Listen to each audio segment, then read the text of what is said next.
Can we Yes. find out? Okay. We could ask. Josh, we're making Motion our to suspend the necessary rules to allow the auditor to approach.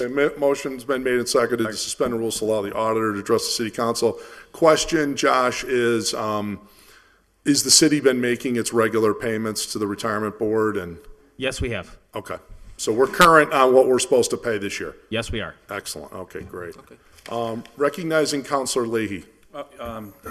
I guess since Josh is up here, can you maybe go over your letter? Because the last meeting that we had, I left there not feeling so good about a couple of things you said. One was the $600,000. So for the people at home, can you kind of just walk us through the letter you sent us tonight? Absolutely. I don't actually have it in front of me, so let me grab it.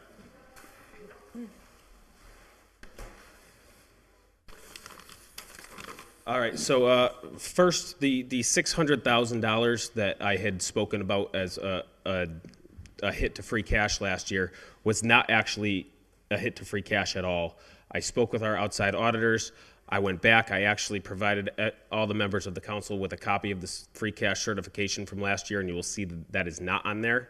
We've had hundreds of conversations about free cash, and at some point that was brought up, and I thought that's what I had heard, and I must have been mistaken. After talking with our auditors, they told me that that wasn't the case. We were not hit $600,000 at all last year. The second part of that of my letter has to do with that $2.5 million. And so that's where I included the treasurer to GL reconciliation that was part of last year's free cash submission, which shows that at the time we had a $1.7 million discrepancy between the treasurer and the GL that was subsequently reconciled by the auditors while finishing our audit in January. So our outside auditors are basically believing that this $2.5 million is the same type of situation. They just don't feel comfortable putting that number on the free cash submission again until we know what it is. Okay, thank you. You're welcome. I also, some of the questions that I have is, when we sat here at the last meeting, one of the ideas that was presented to us was, borrowing this money from the retirement. And I had spoke regarding how perception to reality, we're taking money away. Today's the first night of Hanukkah. Christmas is 2 weeks. From now, this is not a good thing to be doing. This is not financially responsible. In the back of my mind, I was thinking, how could we even be doing this? It kind of reminds me of going after like someone's private 401k plan. I wasn't even sure if it was legal then. So as it turns out, it's not legal. So that's now off the table, correct? I mean, we'd have to, we could either not consider them. We have options. I'm sort of getting to that. What we can do with these 4 options. We could receive them and have a nice day. We could take actions on each of them and just take a vote. But hopefully we'll flesh out what we, have for positions on all this pretty quickly. And I think each of us, unless we don't have the information we need to make a decision, I think hopefully everybody in the room has will just state their point fairly quickly, and we can move forward, take some votes, and just move forward, and then give the administration, let them know that if this is not an option, they're going to have to come up with other options, and we can talk about what those other options are. Is it other budget cuts? Is it, all of these type of things? So, not to sound like Grinch, but as I keep saying, perception's reality. One of the things that happens around here is, our fantastic employees, and I want to say that they're fantastic, here in this building, they get Wednesday and Thursday off around Thanksgiving. And I'm not sure about Christmas. In the private sector, that doesn't happen. If you want to take a day off, you can. You have vacation time, and I think it's a wonderful thing. So essentially, you're paying people not to be doing their workload, but yet the Department of Public Works and the Housing Authority, they now go on time and a half. So I wonder how much that's costing the city. Whereas the geriatric authority, the gas and electric, that doesn't affect them at all. So you got certain departments in the city who are making, time and a half, other departments who aren't working, and other departments who aren't getting, they're just getting straight time. I think that should be all on the same page. Going after stabilization, I think one of the first things you learn in this is you don't take stabilization for this one-time type of, you just don't do it. It's a rainy day, you keep it in there, and I think we're going to have to make some tough decisions, but I don't think that's going to be one of them on my plate tonight. Thank you. Any other, oh yes, Councilor McGivern. Just follow up on the, on communication, because I think a big part of this is lack of communication. Starting with the PARAC letter, I talked to Cheryl Dugary myself, and I'm not going to put words in her mouth, and, you know, a bundle of knowledge and an explanation of what's going on. I'm not too sure she even understands what the commissioner was writing in the letter, or that he understood what was going on in the city and what was proposed. First, lack of communication. PARAC wrote that letter without calling anyone locally in the retirement board. Second, lack of communication. When we were here last week, the proposal to borrow from the retirement fund a 1-month payment that's not due until June 30th, you know, was sanctioned by the DOR. PARAC has not talked to the DOR. The DOR has not talked to the retirement board. The DOR talked to the mayor's office. Third communication problem. No one in the mayor's office called Cheryl Dugary or the retirement board before last week. No communication is what does it to us. But we've got to take this by the horns, and we've got to make this work. Because if we do nothing, then it's on our shoulders. We need to be able to reconcile the budget before the end of the year, or we are going to be doing, the city is going to be doing tax anticipation notes that will cost money. Hopefully not much if it's a short-term period. That's what you want to do, that's fine. But if we don't take action, it means the city's going to have to borrow that money through a tax anticipation note itself, in hope that this free cash is reconciled sometime, you know, early next year. If we do vote from stabilization, I agree with Councilor Jordan, or wherever we voted from, we still have to vote it back. So I agree. There's no guarantee. And Kevin, I understand you're reading between the lines of the letter. And I think there is some good assumptions there in terms of PARAC itself. But I would like to know and hear if they understand what's going on here. This has never happened because we've never been this late with free cash reconciliation.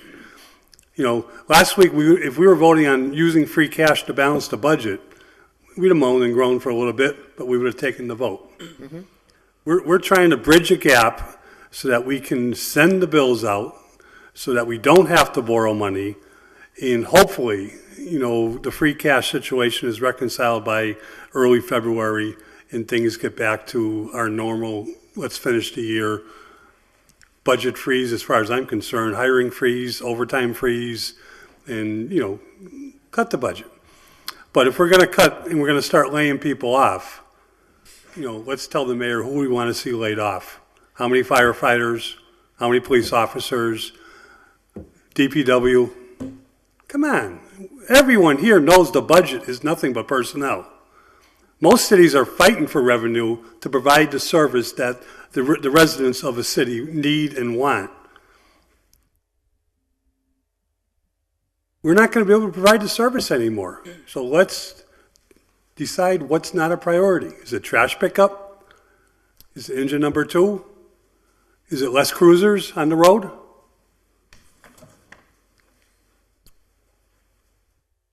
It's one or the other.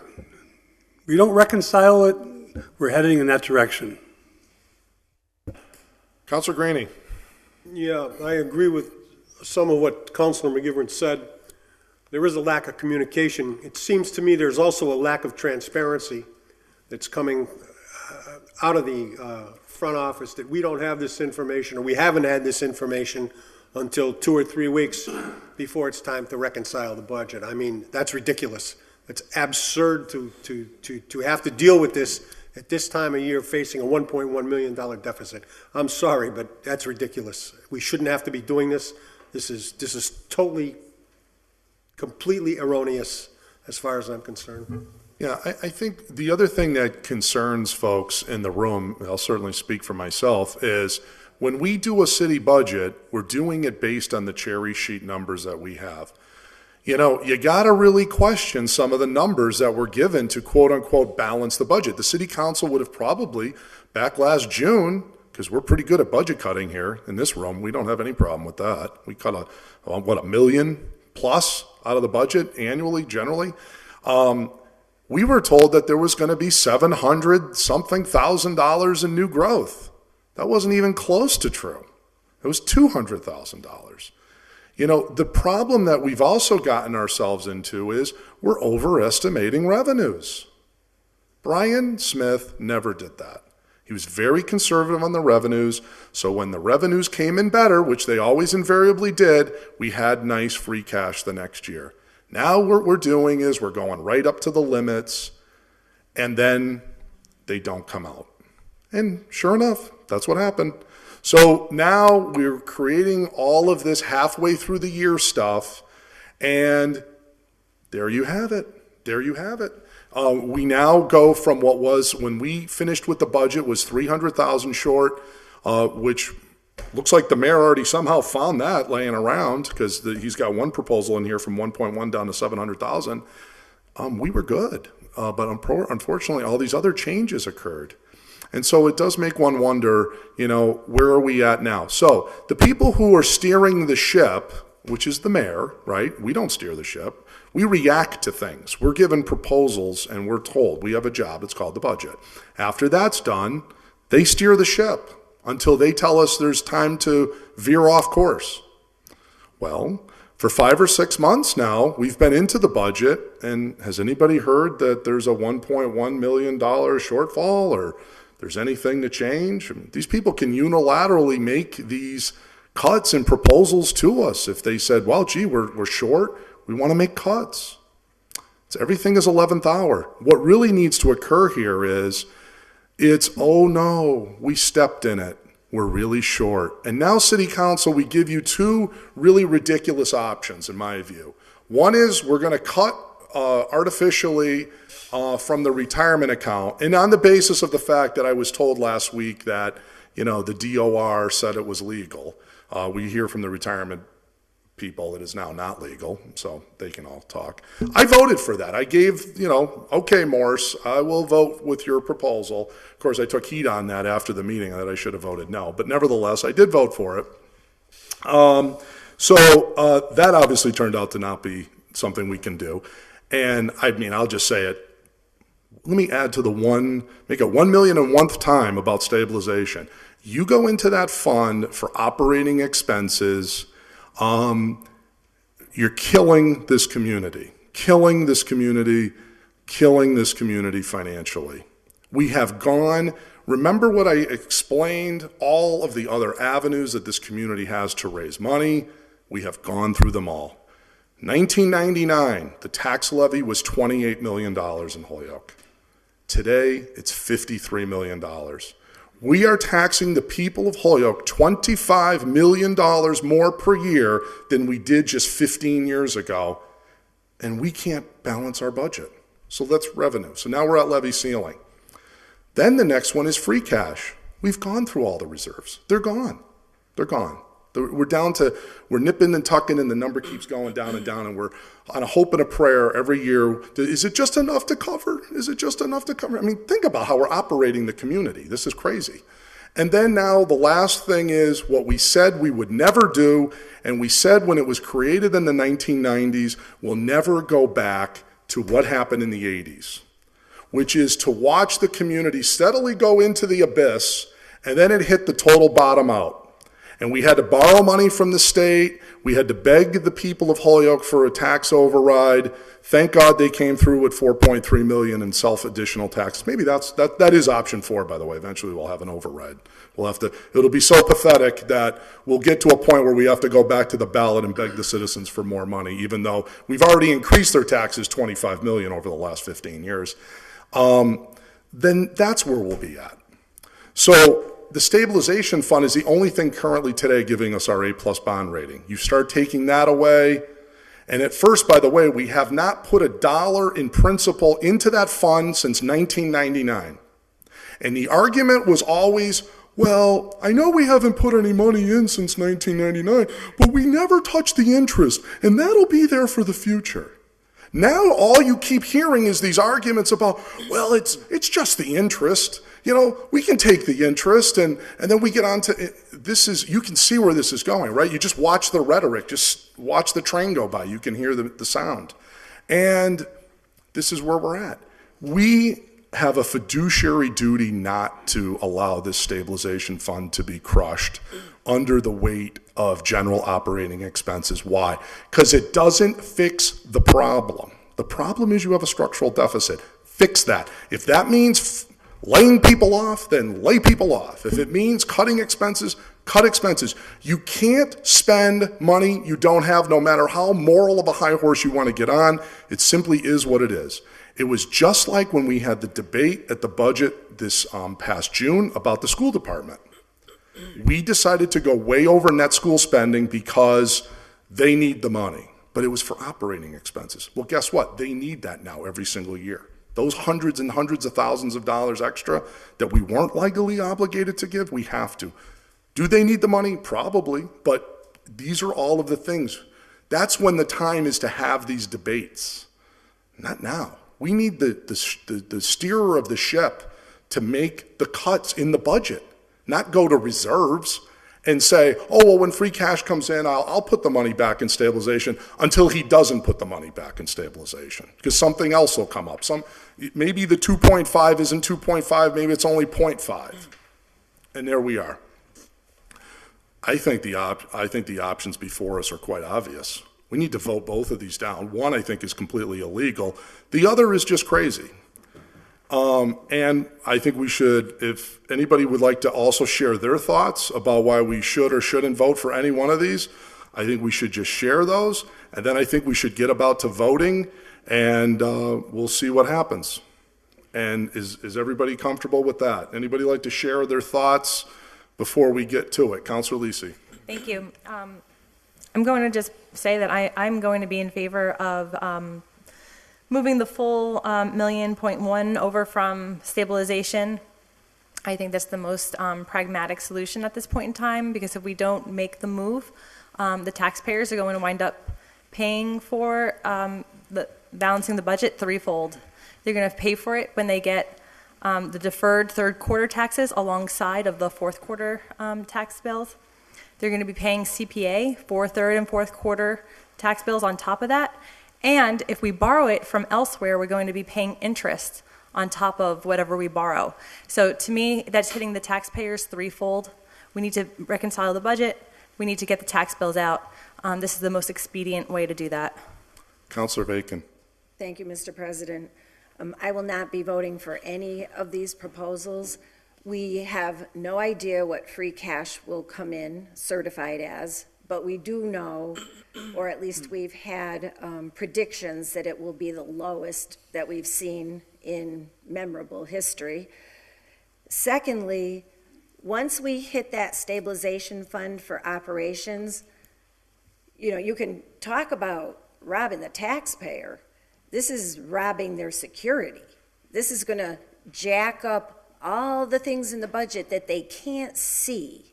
And once again, the lack of transparency will cost them hundreds of thousands of dollars in increased interest expense on every bond this city takes out. So don't fool yourselves into thinking that if you vote to break the piggy bank and rob the stabilization fund to pay for day-to-day operations, that you're helping the taxpayers. That is simply untrue. The stabilization fund is protecting the taxpayers on all those bonds that we take out to improve infrastructure needs in the city and other projects that are needed for the taxpayers. But using it for day-to-day operations does not meet that test. And we do not meet our fiduciary responsibility if we vote to break that piggy bank. Once that stabilization fund line is crossed, I don't believe for 1 minute that money will get put back into that fund. We've seen what's happened in the past. There's nothing that has happened in the actions in the last 2, 3, 6 years that would lead any of us to have confidence that if we take that money out of stabilization, it will be put back. And I don't have that confidence at all. Thank you. The other point we just point out is, just so we're clear, if these two options fail, the mayor needs to go back to the drawing board and bring in option number 3, which is other budget reductions or some other proposal.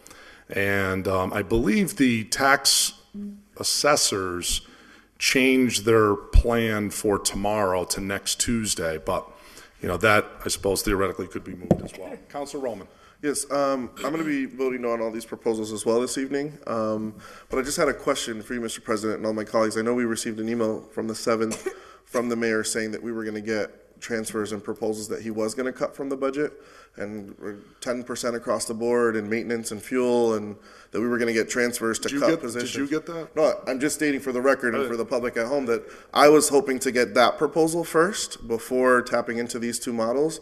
I won't vote to touch the retirement account, and I'm in agreement with not touching the stabilization fund, specifically because I don't know what free cash is. So I'll be voting no on all the proposals this evening, and until I see, hopefully from the mayor's office, that the email we all received on Thursday the 7th at 2 p.m. that hopefully we'll get some proposals to cut, and that's from the mayor himself. So. Well, and if they could get, if there's a 10% across the board, or there's other proposals, then please bring them into us. We like options. Yes, our city auditor. So there was $337,000 that was proposed as a cut, and a copy of that was given to the city clerk's office last week for you. I don't know. So when is that going to be considered? But I believe because of the fact that it is simply departments transferring funds into the general fund, it doesn't need a council vote from what I've been reading. These are expenses. These aren't revenues. Well, no, this is a budget transfer from their department to the general fund. No, you can't do that without our permission. That needs to go through the council, so we'll get it through the council next week. It actually has we're going to have to do budgeting 101. It's a budget because reduction. It's a vote in itself. There's a state law that says any budget reduction has to be approved by the legislative body in a city. You can't, once the mayor comes in and says, I move X, $100, and you want to take $1 from something and now make it $0 and quote unquote give it back to the general fund, you need our permission to reduce the budget. Which is what these votes are. That's why we're voting. Otherwise, and I will make sure that we get everything put forth before you. So just so we're clear, the two proposals, as I stated earlier this evening, for $700,000, those do not meet the legal obligations of the Department of Revenue to satisfy the 1.1 million gap. We would need to vote on all of that slate of 300 and change, which are not before us and now are not even legally before us because we have an open meeting law, and those weren't on the agenda. Okay. Was there any other thoughts? Anybody wanted to say anything, or we're going to start going into, Councilor Sullivan. Yeah, just one other quick thought is by making these hard cuts now and not tapping the fund, not taking the two proposals in front of us, it sets the stage, I think, for us and for the administration going into the next round of budgeting and what we're getting ready for in 2019.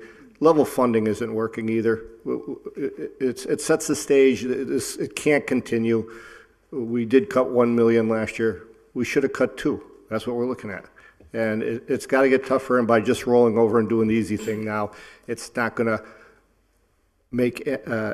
set the stage for this kind of an attitude when it comes time to do next year's budget.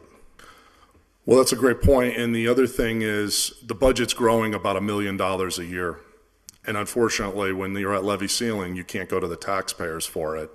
And so it's either coming from your reserves, short-term, i.e. free cash, or it's coming from your long-term reserve, which is the stabilization fund, which, by the way, that fund, when we had to write a check for $4 million because we had an unbelievable snowstorm in 2011 and literally shut the community down in large segments for, in some cases, weeks, and we had to write a check for $4 million, that's when we went to the stabilization fund. That money, we don't normally have, here's $4 million, we got that laying around. We had to go to the stabilization. That's what stabilization for it. And luckily, Richie Neal and others in Congress worked hard, and they got us 3 of that 4 back. So it only cost us $1 million, but imagine if we didn't have it. Okay. Any other thoughts? Otherwise, why don't we just bang out these proposals and start getting to it? And okay, it looks like, according to the agenda, here we go. Item number 2 is the first thing that we can vote on. Mr. President, if I could just ask a question? Sure. I have a copy of item number 1, because I didn't get that. You didn't. I didn't get that either. I didn't either. I don't think anybody got that until you read it this evening. What's that? It's online. Pass it around. You take one down, pass it around. Okay, let me just go through it real quick. It's 5 paragraphs. It's from the mayor. It says, on the agenda, you'll find 4 orders that would allow the city to close the budget deficit. The first 2 would simply use either retirement or stabilization to close 100% of the gap. The second 2 would use a combination of budget cuts and a transfer from either the retirement line or stabilization. Following news of the last council meeting, there seemed to be some confusion over transferring the retirement line. It is important to note that this is not the retirement fund that is used to pay pensions. It is the line in our general operating budget that has been appropriated to pay the monthly city contribution.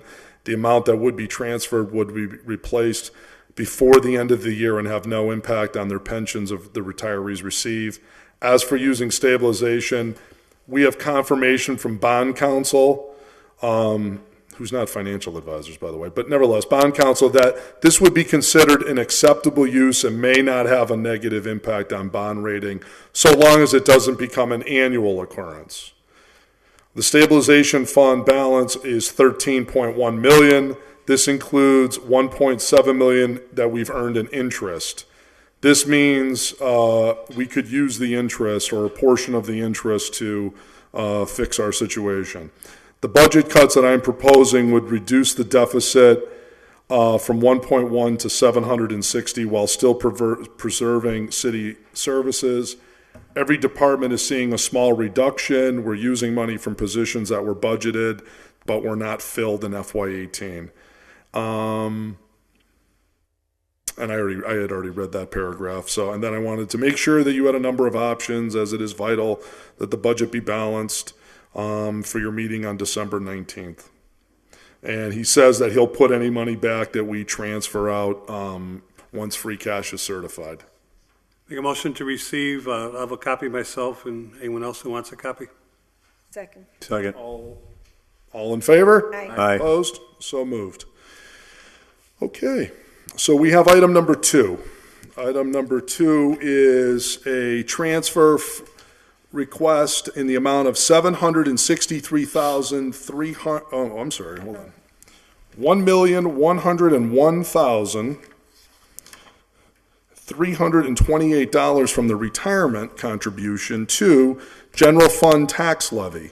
$1,101,328. Motion that it be laid on the table? So that we'll consider it at a future date? Okay. Yep. That's not debatable, but is there a second to that motion? Motion fails for lack of a second. Is there a motion to go to first reading? Motion to go to first reading. Okay, motion's been made and seconded that we go to the first reading. All in favor? Aye. Opposed? So moved. Motion to go to second reading. Motion made and seconded that we pass the second reading. There's a second for that? Second. Second. Okay. Any further discussion? Hearing none. Now, just refreshing your memory again. This is a $1.101328 transfer from retirement contribution to general fund tax levy. Yours truly will take the roll call on that. A yes vote is to adopt that. A no vote is to deny it. And let's see, I'm going to go right in the middle of the list. Lopez, you'll be voting first tonight, just to be fair to Counselor Bartley. It's easy. No, you won't. Oh, that's a You don't mind? Don't mind. He's No, voting he said no. no. He's He voting Vote is no. no. You already voted. Okay. Voted. I always said no, you didn't. Counselor Lopez. No. Counselor Lopez, no. Counselor McGee. No. Counselor McGee, no. Counselor McGivern. No. Counselor McGivern, no. Counselor Roman. No. Counselor Roman, no. Counselor Sullivan. No. Counselor Sullivan, no. Counselor Tallman. No. Counselor Tallman, no. Counselor Vacan. No. Counselor Vacan, no. Counselor Valentin. No. Counselor Valentin, no. Counselor Bartley. No. Counselor Bartley, no. Counselor Bresnahan. No. Counselor Bresnahan, no. Counselor Graney. No. Counselor Graney, no. Counselor Jordan, no. Counselor Leahy. No. Counselor Leahy, no. Counselor LeBron Martinez. No. Counselor LeBron Martinez, no. Counselor Lisi. No. Counselor Lisi, no. 0-15. Okay, that dispenses with item number 2 on our agenda. We now turn to item 3 on the agenda, which is to transfer $1,101,328 from the stabilization fund. Motion to go to first reading? Second. Okay, motion's been made and seconded to actually pass our first reading. That's the first one. All in favor? Opposed? So moved. Motion to Pass the second reading? That's the second. Motion's been Second. made and seconded to pass the second reading. Is there any discussion? Hearing none. The President of the Council will call the roll, starting with Counselor Lopez. Counselor Lopez? No. No. Counselor Lopez? No. Counselor McGee? No. Counselor McGee? No. Counselor McGivern? Yes. Counselor McGivern? Yes. Counselor Roman? No. Counselor Roman? No. Counselor Sullivan? No. Counselor Sullivan? No. Counselor Tallman? Yes. Counselor Tallman? Yes. Counselor Vacan? No. Counselor Vacan? No. Counselor Valentin? Yes. Counselor Valentin? Yes. Counselor Bartley? No. Counselor Bartley? No. Counselor Bresnahan? No. Counselor Bresnahan? No. Counselor Graney? No. Counselor Graney? No. Counselor Jordan votes no. Counselor Leahy? No. Counselor Leahy? No. Counselor LeBron Martinez? Yes. Counselor LeBron Martinez? Yes. Counselor Lisi? Yes. Counselor Lisi? Yes. 5 yes, 10 no. That transfer is defeated. Moving on to item number 3. Item number 3 is, excuse me, item number 4 on the agenda, third of our proposals, is a transfer request in the amount of $763,381 from retirement contribution to general fund tax levy. Is there a motion to pass Motion the to pass first first reading? reading. Motion's Second. been made and seconded to pass the first reading. All in favor? Aye. Opposed? So moved. Motion to pass the second reading? Motion's been made and seconded to pass the second reading. Under discussion, Counselor Leahy. The fact that we're going to vote on this, is this, because we've been told by Cheryl and also this PERAC, should we not even be bringing this up for a discussion, or? No, we can vote on it. It's just, if it passed, they're telling you they're going to take X, Y, Z But that was on the ramifications. retirement. Number 3 is not the retirement fund. This is the retirement. Yeah, we're at 4. We're on 4. We voted, the first one was retirement at 1.1. The second one we voted on was stabilization at 1.1. We're now voting on the 763,000 version from retirement. Counselor McGivern. Just a clarification, we have not been told by Cheryl Dugray that this is wrong to do. I agree. No, well, I'll say this. Did you see the subsequent email that went out that said that they were going to have an action of the retirement board to add it to the levy? I don't know if you saw that memo. But nevertheless, I think we've already gone over that ground. Counselor Bartley. Thank you, Mr. President. I'll just read something very quickly, just in response to what I just heard. I contacted Cheryl via email today. I copied the city council president so somebody else could read it, and the mayor. And I asked her the following question. Let me just find it. I would like to hear from you, Cheryl, as to whether you were consulted prior to this vote that we took on 12-5, and if so, what was your opinion? Dear Dave, both Bellamy Schmidt and Rory Casey spoke to me about the plan to move the $1.1 million from retirement on or about November 30th. So that's Bellamy Schmidt, a member of the retirement board, former city auditor, and of course, Mr. Casey, the chief of staff. I told both, this is her word, I told both I was not comfortable with this, but that I would get advice from our board attorney. So there's Ms. Dugree at this stage. So whether or not she agrees with it, hard to say. But we know for her email today sent to me, I think it was 4:30, that she wasn't comfortable. So there's that answer. I hope that helps. Move the question, please. Yes, and I believe we're at second reading. And if there's no further discussion, yours truly, the council president, will call the roll. Beginning with Counselor Lopez, a yes vote is to approve this $763,000 transfer, a no vote is to deny it. Counselor Lopez. No. Counselor Lopez, no. Counselor McGee. No. Counselor McGee, no. Counselor McGivern. No. Counselor McGivern, no. Counselor Roman? No. Counselor Roman, no. Counselor Sullivan? No. Counselor Sullivan, no. Counselor Tallman? No. Counselor Tallman, no. Counselor Vacan? No. Counselor Vacan, no. Counselor Valentin? No. Counselor Valentin, no. Counselor Bartley? No. Counselor Bartley, no. Counselor Bresnahan? No. Counselor Bresnahan, no. Counselor Graney? No. Counselor Graney, no. Counselor Jordan votes no. Counselor Leahy? No. Counselor Leahy, no. Counselor LeBron Martinez? No. Counselor LeBron Martinez, no. Counselor Lisi? No. Counselor Lisi, no. 0 to 15 on that vote, which now brings us to the last item on the agenda, which is a $763,381 transfer from stabilization fund to general fund tax levy. Is there a motion to pass the first reading? Motion's been made and seconded to pass the first reading. All in favor? Second reading? Opposed? So moved. Motion to pass the second reading. Motion's been made. Is there a second? Second to pass the second reading. Any discussion? Hearing none. Council President will call the roll. A yes vote is to approve a $763,381 transfer from the stabilization fund. Councilor Lopez? No. No. Councilor Lopez? No. Councilor McGee? No. Councilor McGee? No. Councilor McGivern? Yes. Councilor McGivern? Yes. Councilor Roman? No. Councilor Roman? No. Councilor Sullivan? No. Councilor Sullivan? No. Councilor Tallman? Yes. Councilor Tallman? Yes. Councilor Vacan? No. Councilor Vacan? No. Councilor Valentin? Yes. Councilor Valentin? Yes. Councilor Bartley? No. Councilor Bartley? No. Councilor Bresnahan? No. Councilor Bresnahan? No. Councilor Graney? No. Councilor Graney? No. Councilor Jordan votes no. Councilor Leahy? No. Councilor Leahy? No. Councilor LeBron Martinez? Yes. Councilor LeBron Martinez? Yes. Councilor Lisi? Yes. Councilor Lisi? Yes. 5 yes, 10 no. That is the last of our items. Motion to adjourn. Motion's been made and seconded to adjourn. All in favor? Aye. Opposed? So moved. Next week. I'll put this up there for our clerk, and there we go.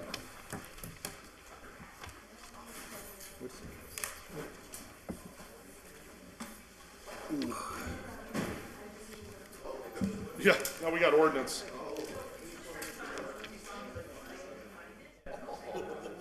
When you get an email.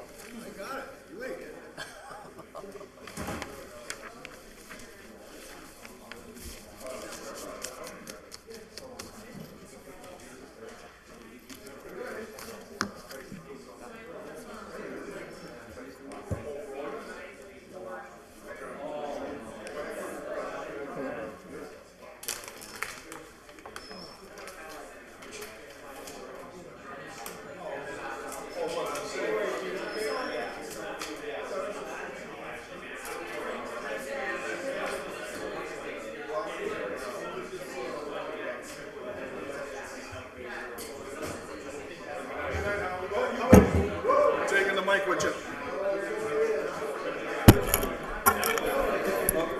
We're caught on the front wheel.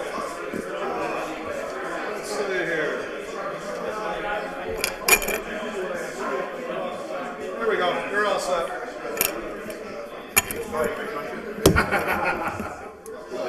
Yeah, thanks.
fiscal year. So now, he's gonna come back with another proposal. Or he can never send out the tax budget. That's option two. The taxpayers might be too upset about that. So Tuesday at 5:30.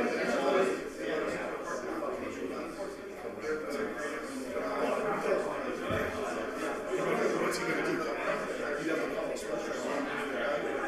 5 on Tuesday.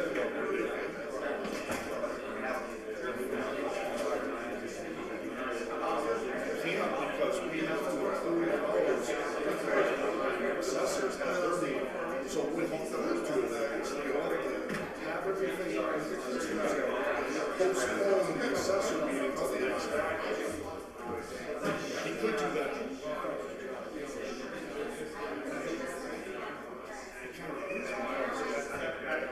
We'd have to have a special meeting to vote on class classification.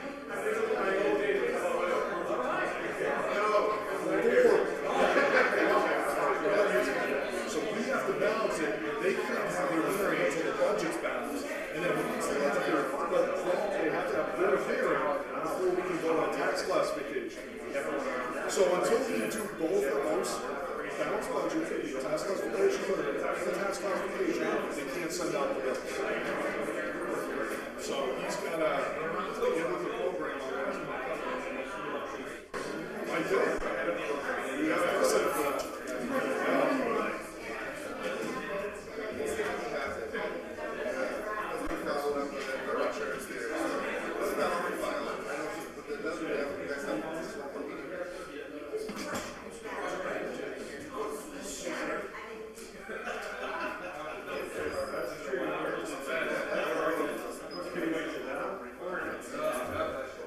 We gotta think about putting something on your next channel 15, so they can know that if this doesn't go through, we didn't forget the tax, and we're gonna get double.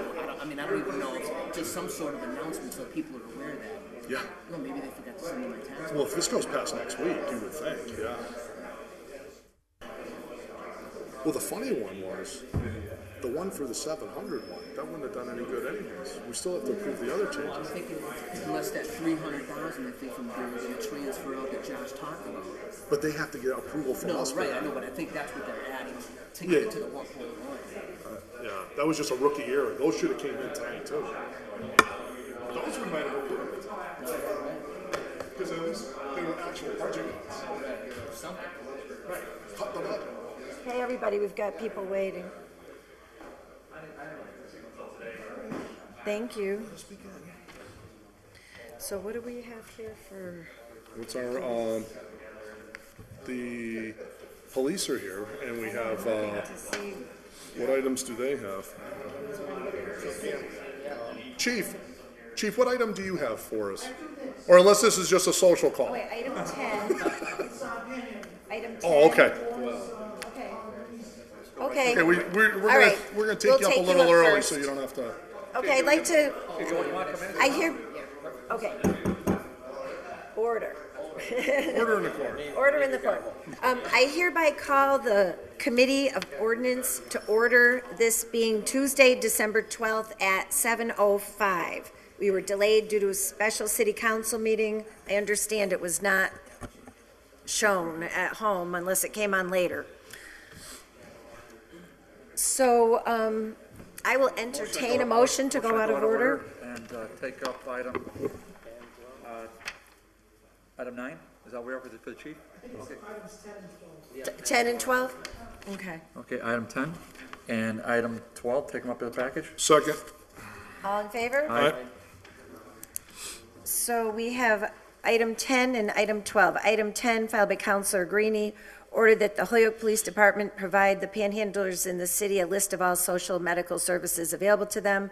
If they continue to panhandle after notification and resist help, we will order more forceful action to deal with this public safety problem on our medians and intersections.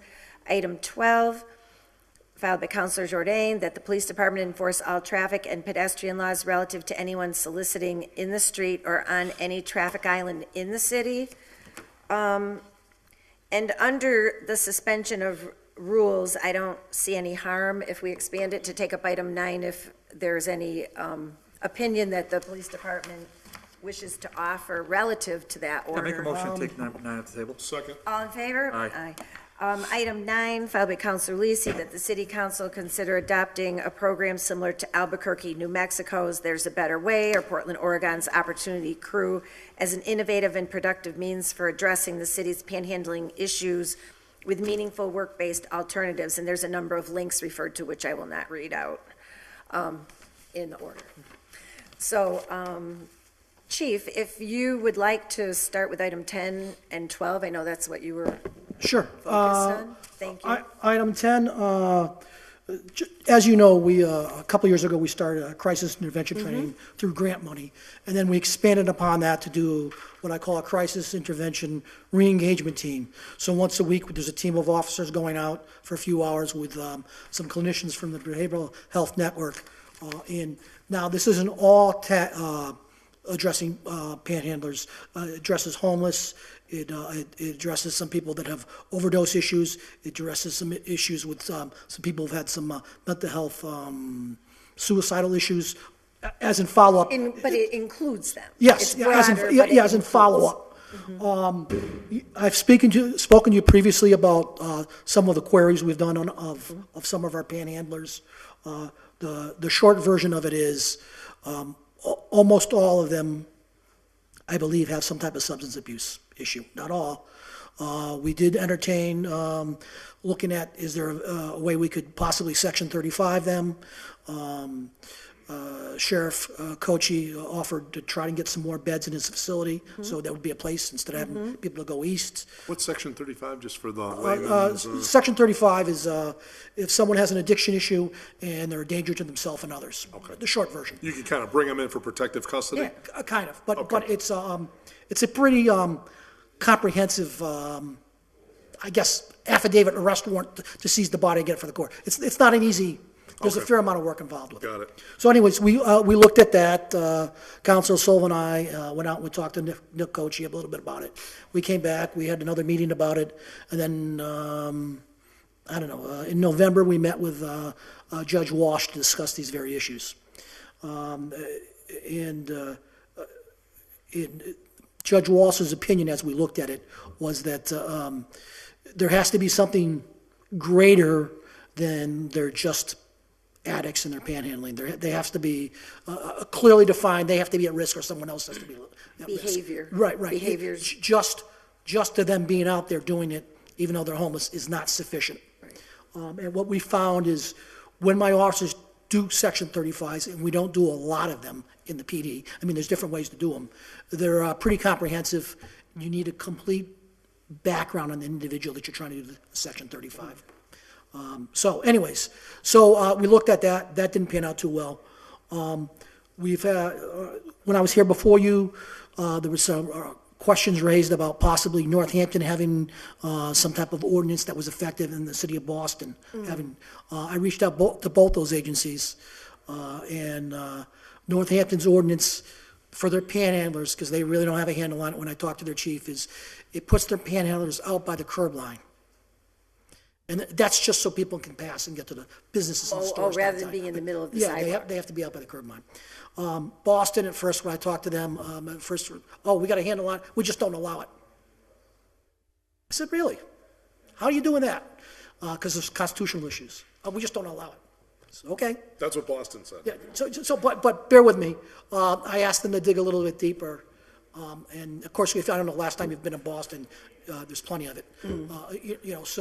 They kindly said, ooh, that was our mistake. They are re-looking at the issue to see what they can do about it. Now, of course, we all know about the situation with Worcester. Right. And so this is kind of a delicate balancing area. I do see that you adopted 8517A. I see that. I get where you're going. My site re-engagement team actually would probably like that, because, when they're dealing with people, they just kind of need a little bit something to force them into help. Right. But the reality of that is I do have some constitutional concerns. A passive panhandler standing with a sign, homeless, that whatever, begging for money, whether they're homeless or not, that's another issue. But that in itself is protected free speech.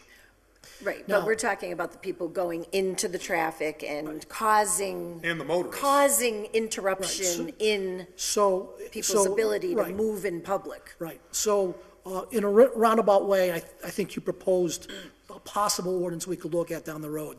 Yes. Currently, what we have right now, I think it's not great. The only thing I think we have right now, when I look at it, is a city ordinance violation for obstructing traffic, but that's for the vehicle that stops on a green light to give to someone. That's not, it doesn't address the gentleman who steps into the road, or it doesn't address that. But the state law that we adopted does. Yes and no. I cannot, in good conscience, go after someone standing there with a sign. No. It specifically states if they go into the traffic way. That law that we adopted. Yeah, I don't think that's going to work in this situation. I think you're going to run into some First Amendment issues. Now, bear with me. But I just want to clarify that it's not talking about the person passively standing there with the sign. It's talking about the person who is walking into the traffic.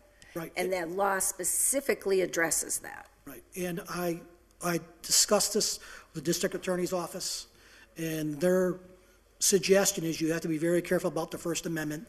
If you have a aggressive panhandler, someone that's threatening someone, or comes up and physically touches to get something from them, that might almost be a battery. Right. And, or if they're very aggressive and they're disorderly, they would go in those directions. But unless they're that aggressive or that disorderly, the recommendation is not to go there, as far as that goes.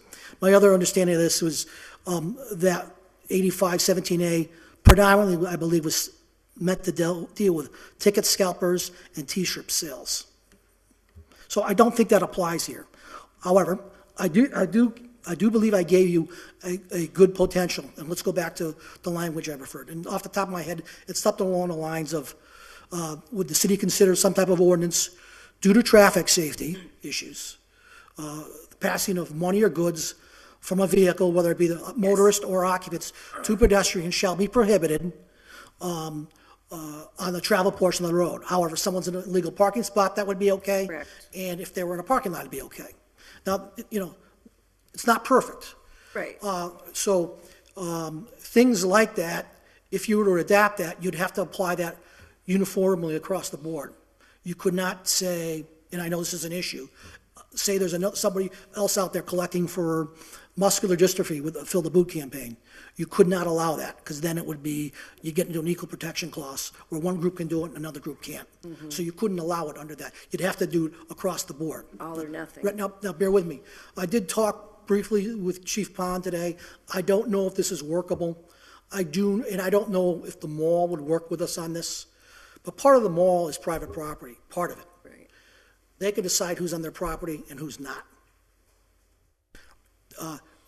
If they were to allow that type of activity from the fire department, that might fill that void. Yeah.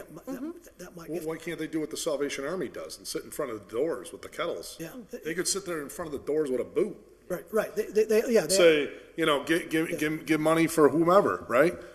So I just wanted you to understand, I can't, or if there's a church group out there collecting, in a meeting, I can't allow that if you No go one down is this. above the law. Right, We're in agreement exactly. with you. We're not- So the other thing I envision that particular, if we go down that road, would be, let's say we to adopt that type of language.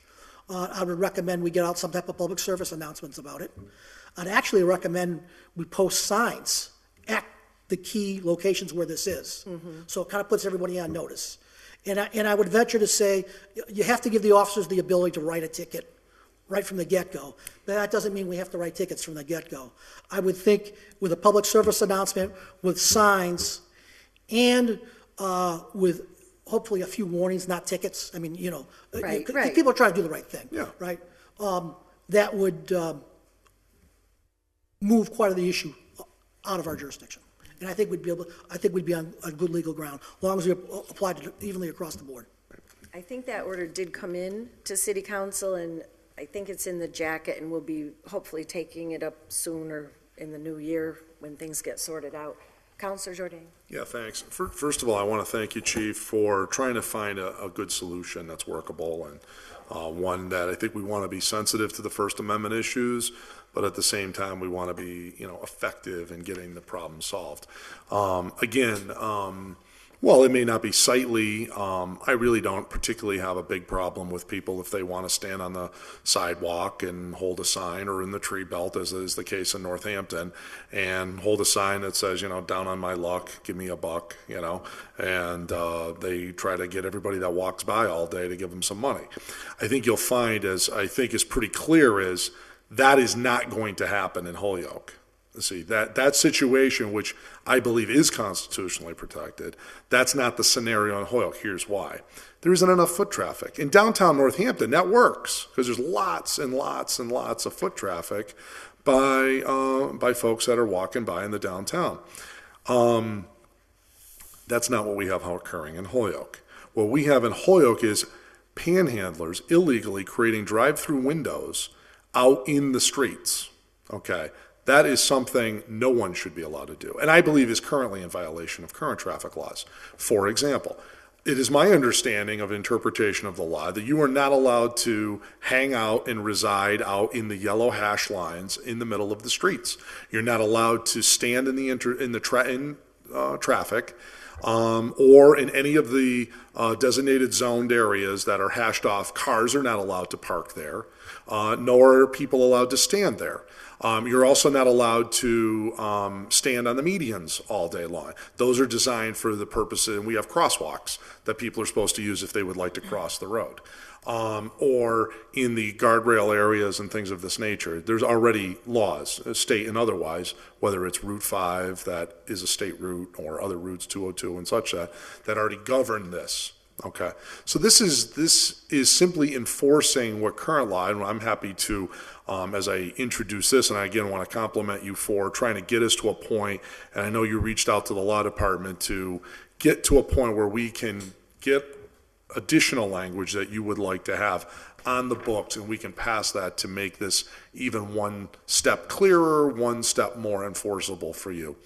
And what we need to do is take this from an enforcement perspective against the motorist, not as it would be against the panhandler themselves. Because first of all, in order to have standing in a lawsuit, you have to have harm come to you. If we're not punishing the panhandler, but we're punishing the motorist, I don't think the panhandler even has standing to file suit, right? What is the standing of a panhandler that's, he's the victim of the motorist who got a $100 ticket for handing money out of his window at a green light, at a thing? There's no standing there. What's happened in these cases is going to be, and you're going to see it, it has a number of different commonalities to it, whether it's Worcester or these other ones, is moving people out of different areas of the community, doing things like trying to get people off of sidewalks, a lot of this type, different time and place restrictions that are not content neutral, that are not, things that you just take the word panhandling out of them. And it seems so obvious that they're illegal from a First Amendment perspective, right? So I can see why people in the ACLU, not to say I agree with the ACLU on much of anything, but I will say, this is something that is part of their charism and their mission is to protect the First Amendment. In that extent, I do agree with them on a lot of this stuff. Now, on the other end of the pendulum, we don't throw the baby out with the bathwater, okay? And so I think what's happened in Holyoke, at least listening anecdotally to different officers of yours and others that have spoken to me on the side, is they feel like this is so nebulous that they don't know what to do. They're not really giving clear direction because basically the view is we can't touch any of it, right? So basically now the pendulum has swung 100% the other direction to we're paralyzed. We're not doing anything, even the most obvious stuff. For example, forget Kevin Jourdain, panhandler. If I just stood in the middle of Northampton Street with a bucket and just started waving down cars all day long, would the Holyoke police eventually say something to Kevin Jourdain and say, hey, buddy, you can't stand on the double line, get the hell out of here? You know, I think, but all I have to say is, well, officer, tell, Chief Niswanger, I'm exercising my First Amendment right out here in the middle of the street, and, have a good day. I think at some point they'd say, hey, beat it, right? And I think you'd be in solid ground to tell me to beat it. And what I think we've gotten so cuckoo on all of this, that we're now not enforcing obvious, clearly delineated traffic laws which are designed for public safety, such as, people at the green lights, and it's the car in the middle, and all I have to do is wave a dollar bill out the window, and we're going to wait for Joe the Panhandler or anybody to come over and get it. And I object to your point earlier about people that are up at the mall in the intersection selling roses, selling, whatever, relief for blah, blah, blah, whatever the harm of the day is. Hurricane this, or tornado that, or flood this, or wildfires in California, Lord knows what. I'm taking up a collection, right? Give it to Kevin, and I'll make sure the right people get this money. And I can stand out in the medians all day and collect money from people as they're driving by. That is not legal. That is not legal. Well, again, you and I are not going to 100% agree on this. And what I'm telling you is if someone's standing in a double solid yellow line on the travel boards on the road, obviously they're not going to be able to stay there. They're doing it right now. Really? I live on Northampton Street. I drive it every day. Are you telling me there's people standing? I'm not talking about somebody standing in the median. I'm not talking about somebody standing on the sidewalk. I'm talking about standing smack dab in the middle of the road. Yes. I haven't seen it. Okay. Well, let me enlighten you. The one that is got the hash marks as you're going towards Denny's, coming down Northampton Street, there is a median, there is a sign with whatever this is, what an arrow that goes like that, and there is a double cross line like that, and that guy's there with a sign all day long. I drive by him every morning. Yeah, he's in the median, right? It's not, there's no cement underneath him. He's on the street with an orange hash lines underneath him. I think that description is a little bit different than standing on double solid yellow lines in the middle of Northampton Street. I think there's... What's the difference? Well, there's clearly a difference, because that's, whether you want to call it a median or not, it is.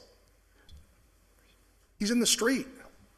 He's in the middle. And so everybody that drives by can now, you can just operate for whatever your cause, whether it's for your own personal benefit, which is what these people are doing, or fill in the blank charity.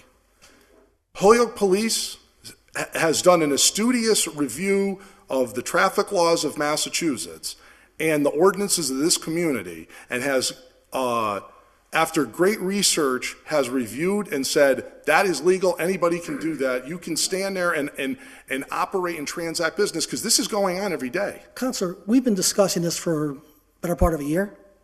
Yes? Something along those lines, right? Right. And we've looked at this, we've researched it, we've looked at the First Amendment issues, we've looked at what other city ordinances are done. What is the First Amendment issue of the traffic islands, though?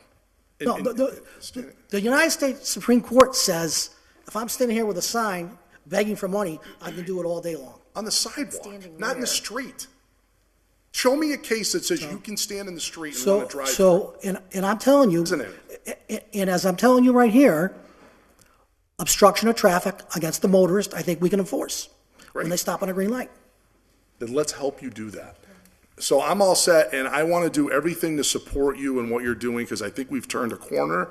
And while I think it's great, all the other humanitarian work that we're doing, we need to do the obvious, because what's happening is the word is out amongst this core of individuals that it's carte blanche in Holyoke, and that you can run these curbside drive-throughs, even to the point now where there is this much of an island at Cherry and Hillside, and there's a guy squatting down just doing this and this all day out on the island with his back up to the traffic pole all day.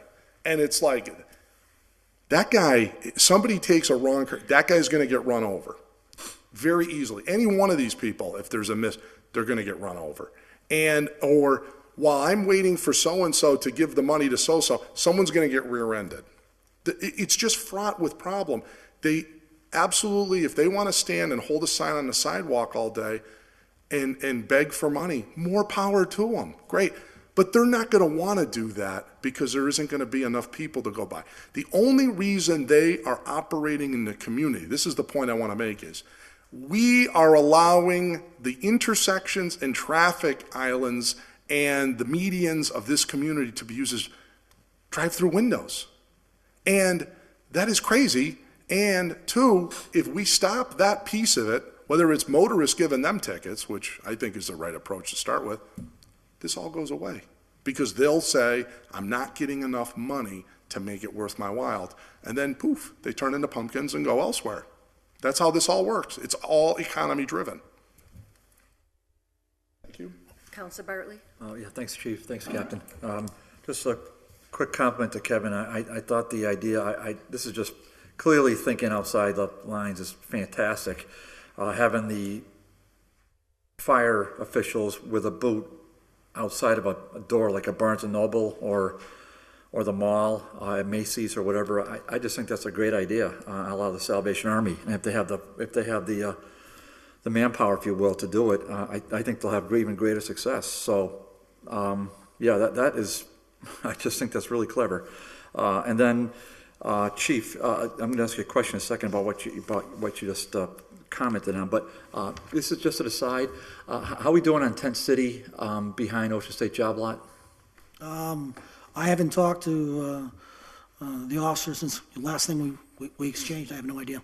I didn't say, give me an update. I thought that issue was taken care of. We do know that's happening, right? Oh, okay, so the Tent City, if you will, is I think maybe some of the public doesn't know, it's kind of accumulated tents and other paraphernalia, a lot of trash in the acreage behind Ocean State Job Lot, which is Route 5 on the southbound side, and I've had numerous calls and complaints, and I brought it to the chief, and the chief, to his credit, has passed that along to the code enforcement officer, but I haven't heard any follow-up as a result of that, chief. So I heard follow-up on that one issue behind Universal Plastics, Yep.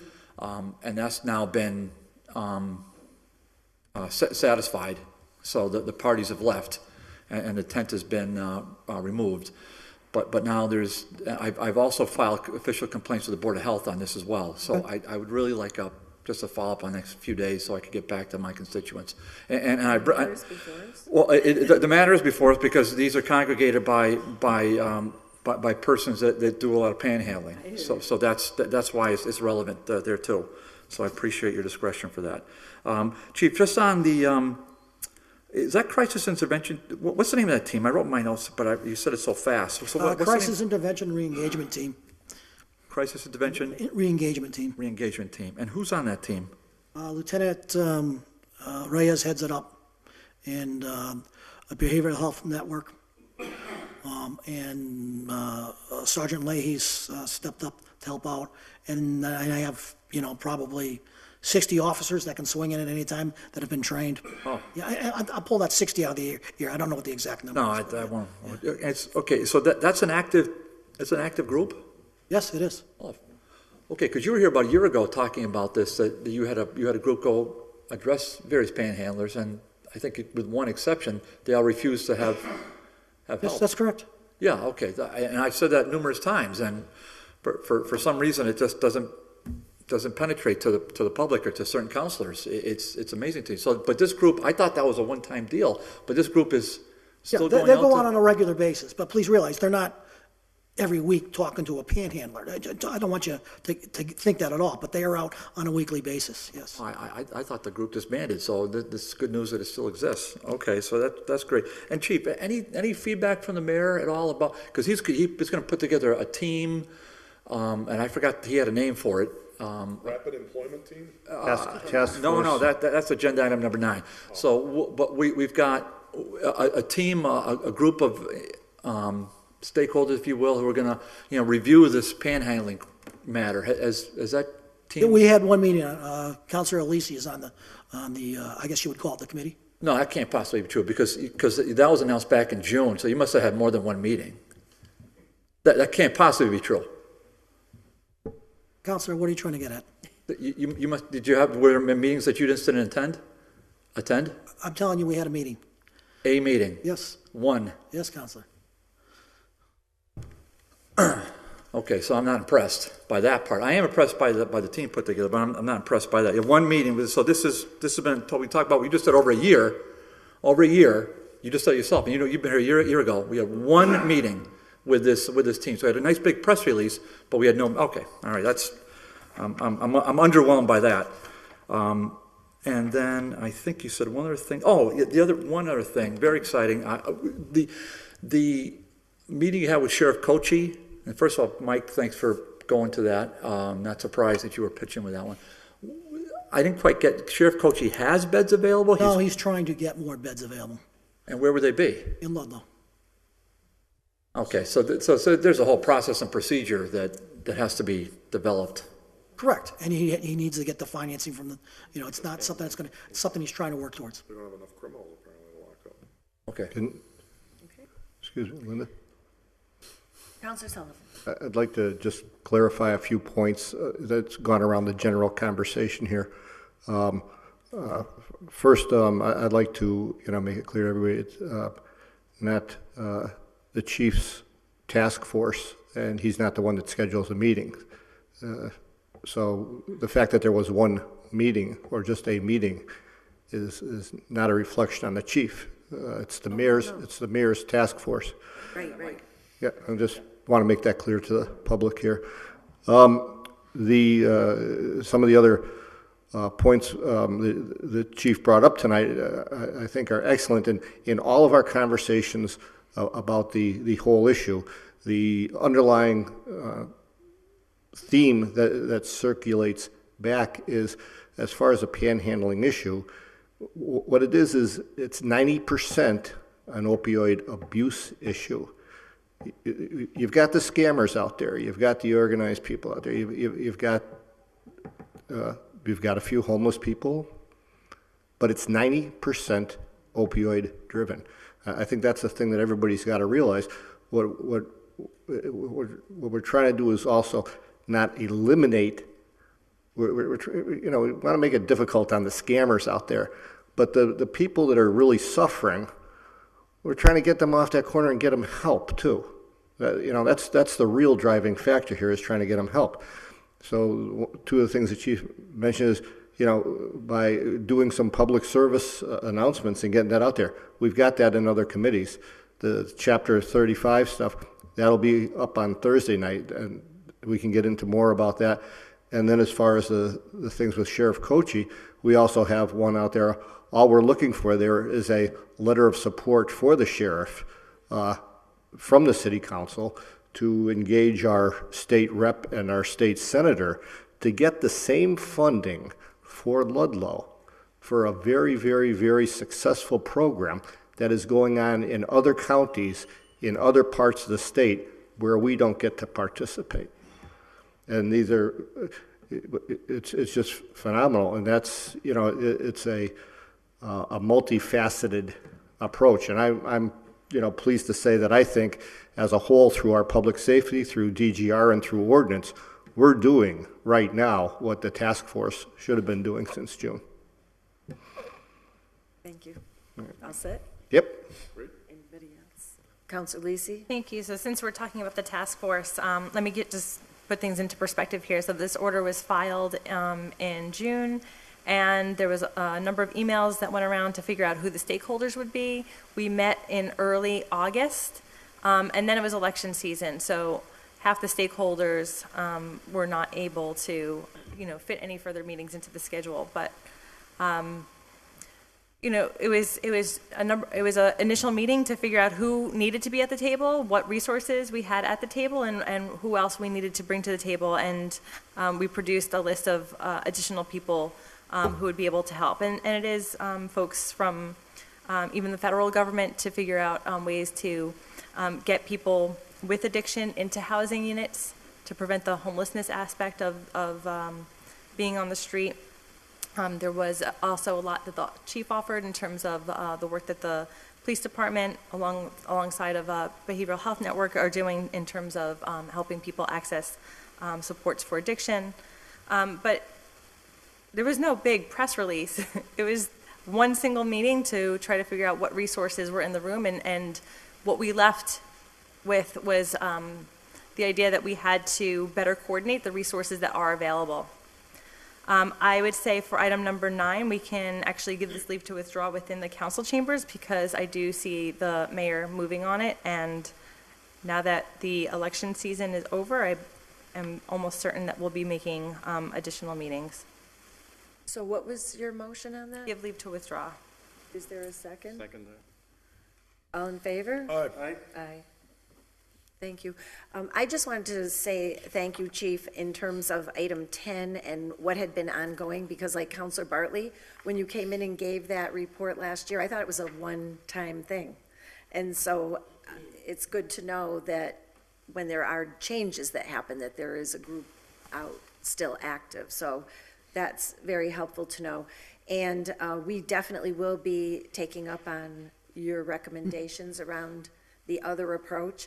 I'm just trying to, as we've approved certain things, I'm just trying to move other things and kind of get a more focus on the next steps and kind of wrap up Certainly. the older items. So I appreciate you coming down and giving us an update on that.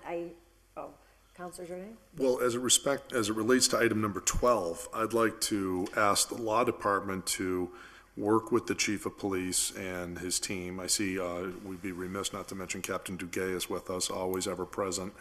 And if they could work to get us some sort of draft legal form to begin to prepare this ordinance and the revisions that you think we should have in there, and to strengthen whatever tools in the toolbox you need. And then I assume hand in hand you're going to begin to set up different, like you would do speed traps or whatever. We'll sit at some of these and, have a guy in the bushes, and then whenever all these people start handing out these things, they run out and start handing the people tickets. Well, quite frankly, should we get the ordinance enacted, whatever time that takes, I think we would want to do a little bit of public service announcement. I think we'd want to get some signage up. Right. And yeah, I can have somebody sit at a few intersections, and hopefully, a handful of warnings, Yeah. media coverage, Sure. and then the signage is going to tell those that are panhandling what's going on. Yeah. And it's going to tell the motorists, because we don't want them, because I don't want to catch a motorist who didn't know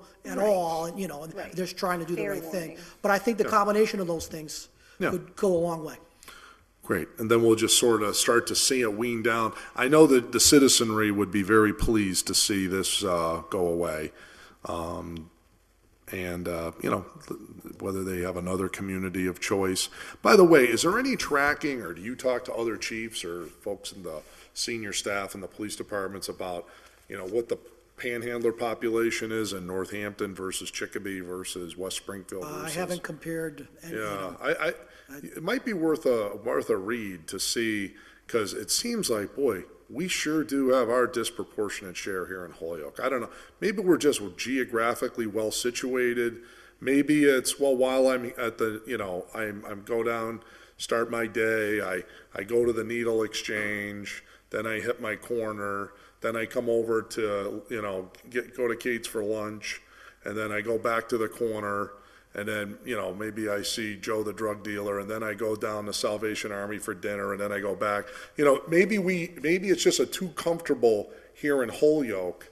I'm wondering if other communities have certainly the plenary of services for this population. So what I read from the Department of Justice, stuff on panhandling specific, they mention that social service cities, and we have predominantly a lot of panhandling, because all the services are there. Yeah. Much what Councilor Sullivan elated to earlier about percentage of addictions. Sure, if someone's got a heroin addict, because we're a sore city, they stand on the corner, get what they need, and go score their dope, and then come back the next day or whatever the case may be, because it's all convenient, it's all close by. And it seems, though, that we're not, if we all agree that this thing is not good, then we need to be all pointed in the right direction to do these things. There's a reason this isn't occurring in East Lyme Meadow, right? There's got to be heroin addicts that are down on their luck that live in East Lyme Meadow, too. I mean, there's got to be a few. I'm sure, but I'm sure they don't have the But they have busy intersections. Yeah, but they don't have the level of dealers we have or the level of poverty, anything close. Well, right, The level of dealers or the level of what? Poverty. Poverty. right. And you know what happens is when we have this type of negativity that's in the community, it's a self-fulfilling prophecy, and that's your job. And that's a hard job to do because there's a lot riding on your department. Because if we don't clean it out, you know what happens to the good folks? They say, bye-bye Holyoke. It's not a nice place to live because I don't want to drive by that every day. So when derelict shows up at the corner down from the street from my house, and I have to drive by that every day, or my family and people that come to visit me at my house, and you know, if I lived elsewhere, I just wouldn't have to deal with that.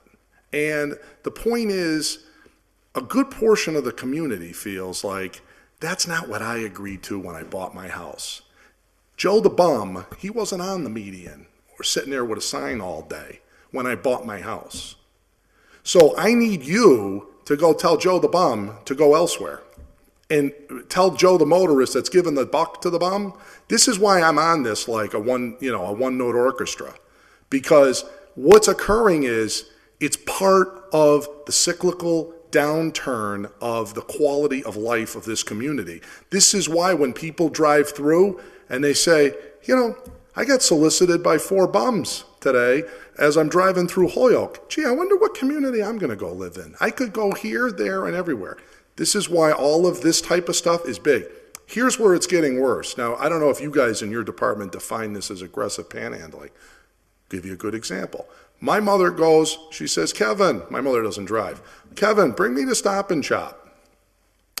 I got to pick up some groceries. So Ma usually uses the bus, but when she has so much, she gets me. Well, off we go to Northampton Street Stop and Shop. I drop her off. There's a guy standing out in the front. He's just walking around looking like he lost something. He didn't lose anything. He's going, hey, got a buck, got a buck, got a buck. You know, so my mother comes back. He asked me for a buck on the way in. He asked me for a buck on the way out. What's the deal with that? I suppose that's constitutionally protected as well. But let's just say it is. What impression does that leave? Now, to the Jordanes who have been living here since the 1870s, it don't make a damn bit of difference, right? I'm going to probably be here till they carry me out feet first.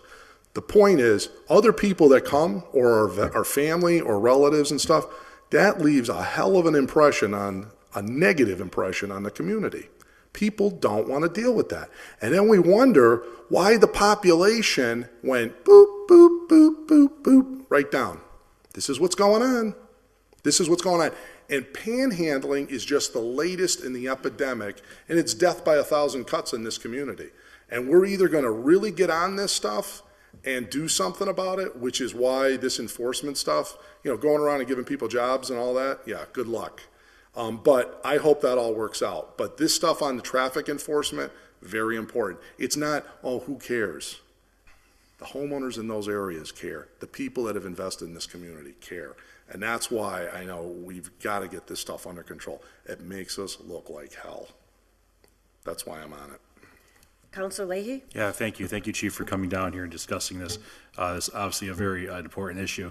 I wanted to bring back to everyone's attention, Marty Fullwood had wrote something I thought was pretty significant on the Hello Holyoke Facebook page, and how he, the place that he's the manager of, he brought people in, panhandlers, to help them, whether it's mowing the lawn or cleaning this restaurant and bar, and they did fantastic jobs. However, they were there for 3 days, then they wouldn't show up. They were there for a day, then they wouldn't show up.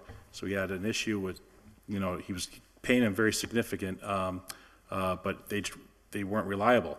And so he finally got the opportunity to become friends with one and brought him up to rehab.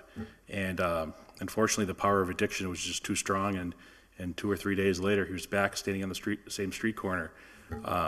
It's meaningful work-based alternatives. It doesn't work. You have to get the addiction, and I don't know if the addiction's first, then you have mental health issues, or if it's the chicken or the egg.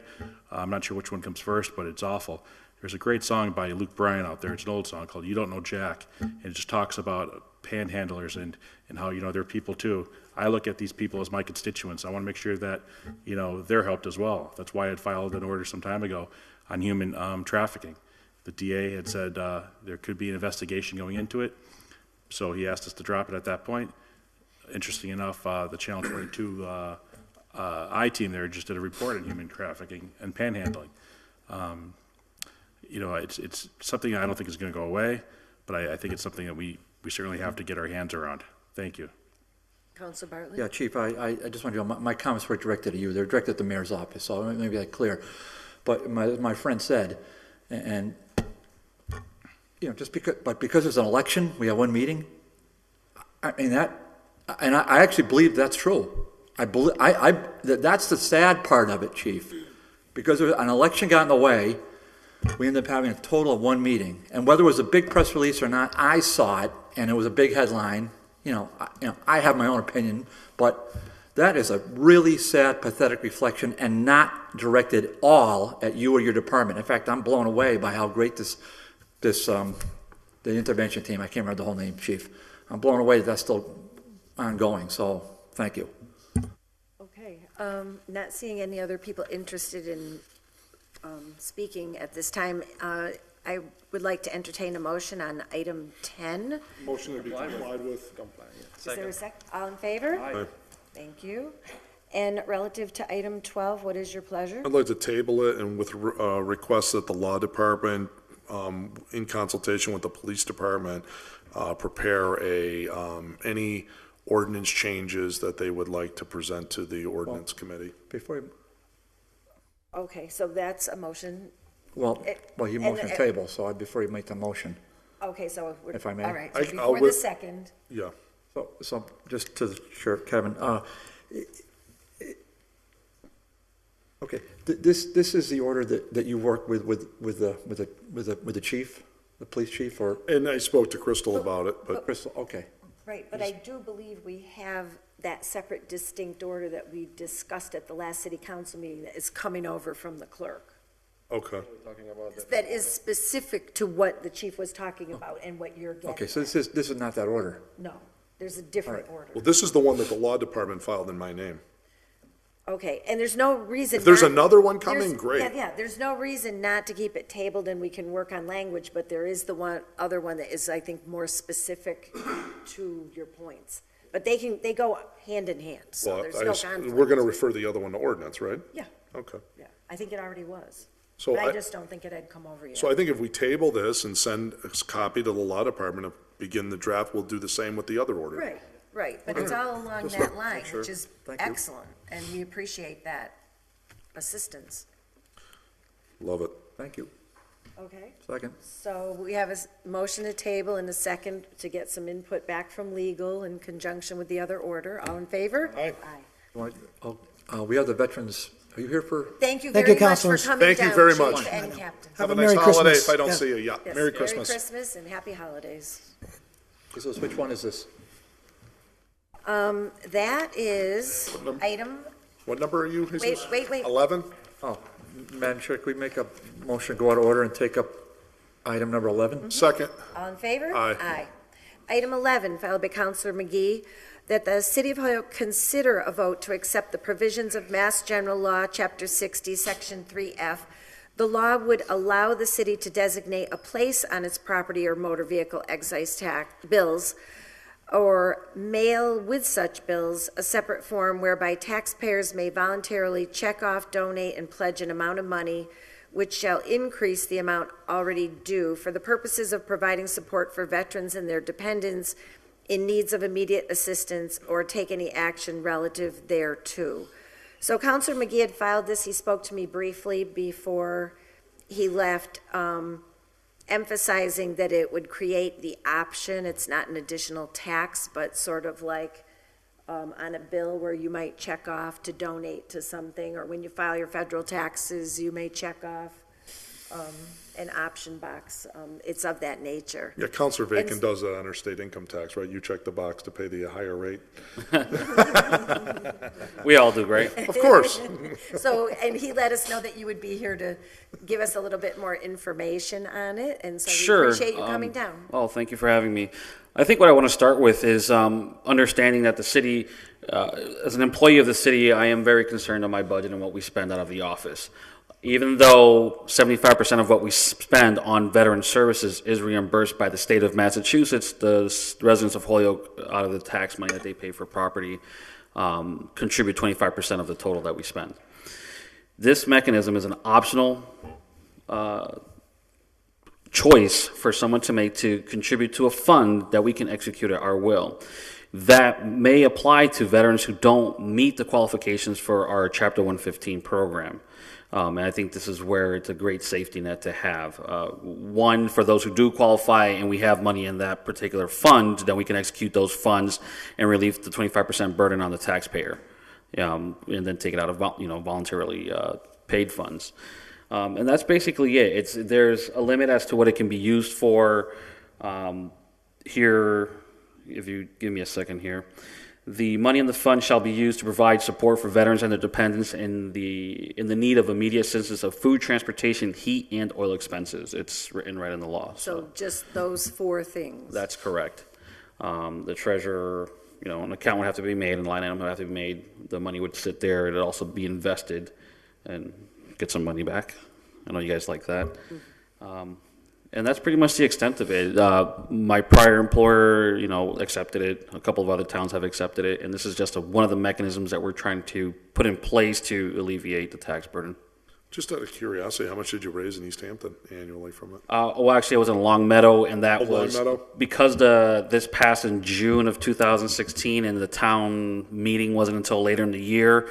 They just implemented it in the beginning of this year, so we haven't gotten anywhere. I don't know what the numbers are right now. So under the law in the areas that you would be assisting people in immediate need, would it be a one-time thing?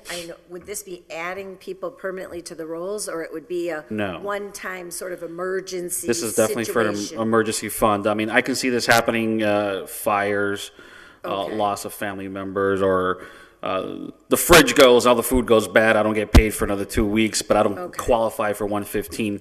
The qualifications for the funds and the application process still has to be written out by each department. So, my application process might be slightly different than Long Meadow or Northampton. But that's something that we come to an agreement on and pass. Make a motion to that. And it's voluntary, and there's a little Counselor checkbox Bartley? or something? Right, so a couple options is to, It was a separate form or a box? you can do a separate form. We did inserts in Long Meadow because it was just easier because they had pre-printed forms, and Makes sense. to alter that form would have just been a waste of money, right? So just pre-print new ones, send it in, and then look at it in the future as an optional box in your, and I prefer the excise tax bill because I escrow, so I don't look at my, Yeah, right. absolutely. People look at their excise tax bill for their vehicles because they're upset that they got it and that they're going to pay it. So you're saying you prefer It to be attached to the excise tax bill for vehicles. that it would be with the excise tax bill? Because I guess the other question would be, how much would it cost to implement? To have to Right, the cost of print it, printing. mail it, send it, ship We it did out. it manually. I mean, we physically printed, we take an 8.5 by 11, duplicate it 3 times, and you physically cut it and just Did it hand simple. insert right at All right. the assessor's office. So would that be something your department would be doing? Yeah. Okay. I'm sorry, Counselor Bartley. That's all right. You kind of let us go freewheeling there, so I Sorry. kept with it. No, it's, It's all yours now. no, I appreciate it. I think this is a great idea, and I'm glad you brought this to our attention, and just, other communities, have they had any success with this? Well, this is a fairly new idea. I know that the ton of Long Meadow, I mean, they probably have a couple $1,000s in that account right now. Last time we talked, but that was, some time ago. I haven't really looked at it since. Ludlow has adopted this, but I don't know what the numbers are in there. Can it be used to leverage other money? No. I mean, it's independent, so you're talking about a small portion of your population, may be eligible for this fund. First, they have to qualify as a veteran. Two, they have to show the need, right? The need parameter is where we have flexibility as, right? Because the Chapter 115 money has its means test, 200% of the poverty level, you have an asset limit, so on and so forth. So you can't use it to get something else, so. No, but I was just thinking if there was money there, that if there was another grant coming in, could it be used to match, say, if there's another grant? But it just, I understand. Not that we could, not that I know of. That's fine. No. And then just so I'm clear, so for every dollar that comes in, That dollar stays in an account until it's needed. and that dollar, when it goes out, it goes directly to the veterans? That's correct. It goes directly to the veteran that requested and applied for the emergency funds. Okay, so the veteran says, his refrigerator went out, I need a new refrigerator, and it's $450. Sure. So we would use a lot of this very similar investigative techniques that we use for Chapter 115. We would probably get an authorization to release information and request 3 months bank statements from any local banks to make sure. And then we check with other banks. Some people say I have an account with People's, but at the same time, I'm going to check with TD. I'm going to check with regular People's Bank. I'm going to check with United, just to verify that someone's not hiding funds. So you do a due diligence. So yeah, due diligence will be set there. But if can I? No, I'm good. Are you good? Yeah, I'm Oh, sorry. If I understood you earlier in your comment, the money in the fund, though, could be used to reduce the taxpayer's burden relative to the 25% in some way? For instance, someone who is on Chapter 115, Okay. okay, they need money for food. Or, for instance, say they're 3 months behind on rent. Well, with Chapter 115, we're allowed once every 3 years to catch them up on their rent. Okay. Say their rent's $500, it's $1,500 that we come up with, and we pay the landlord to get them caught up. Yep. Okay? If we take that money out of the emergency fund, Yep. we don't have to worry about using the city tax money for that. Oh, okay. So, Just an alternative means. all right. And it's I just wanted voluntary. to make sure I understood how that would work. They would have Sure. to be the 115 with another need. Correct. Okay. Is it open-ended, that you can give whatever amount you want, or is it an earmarked, Percent? yeah, like somebody can give 1%, $10, is it 50? Or you can just, it's open-ended, you can It's give. open-ended how much you can contribute, yes. Okay, great. Does that go to, like, paying a mortgage, too? If you're 3 months delinquent in a mortgage?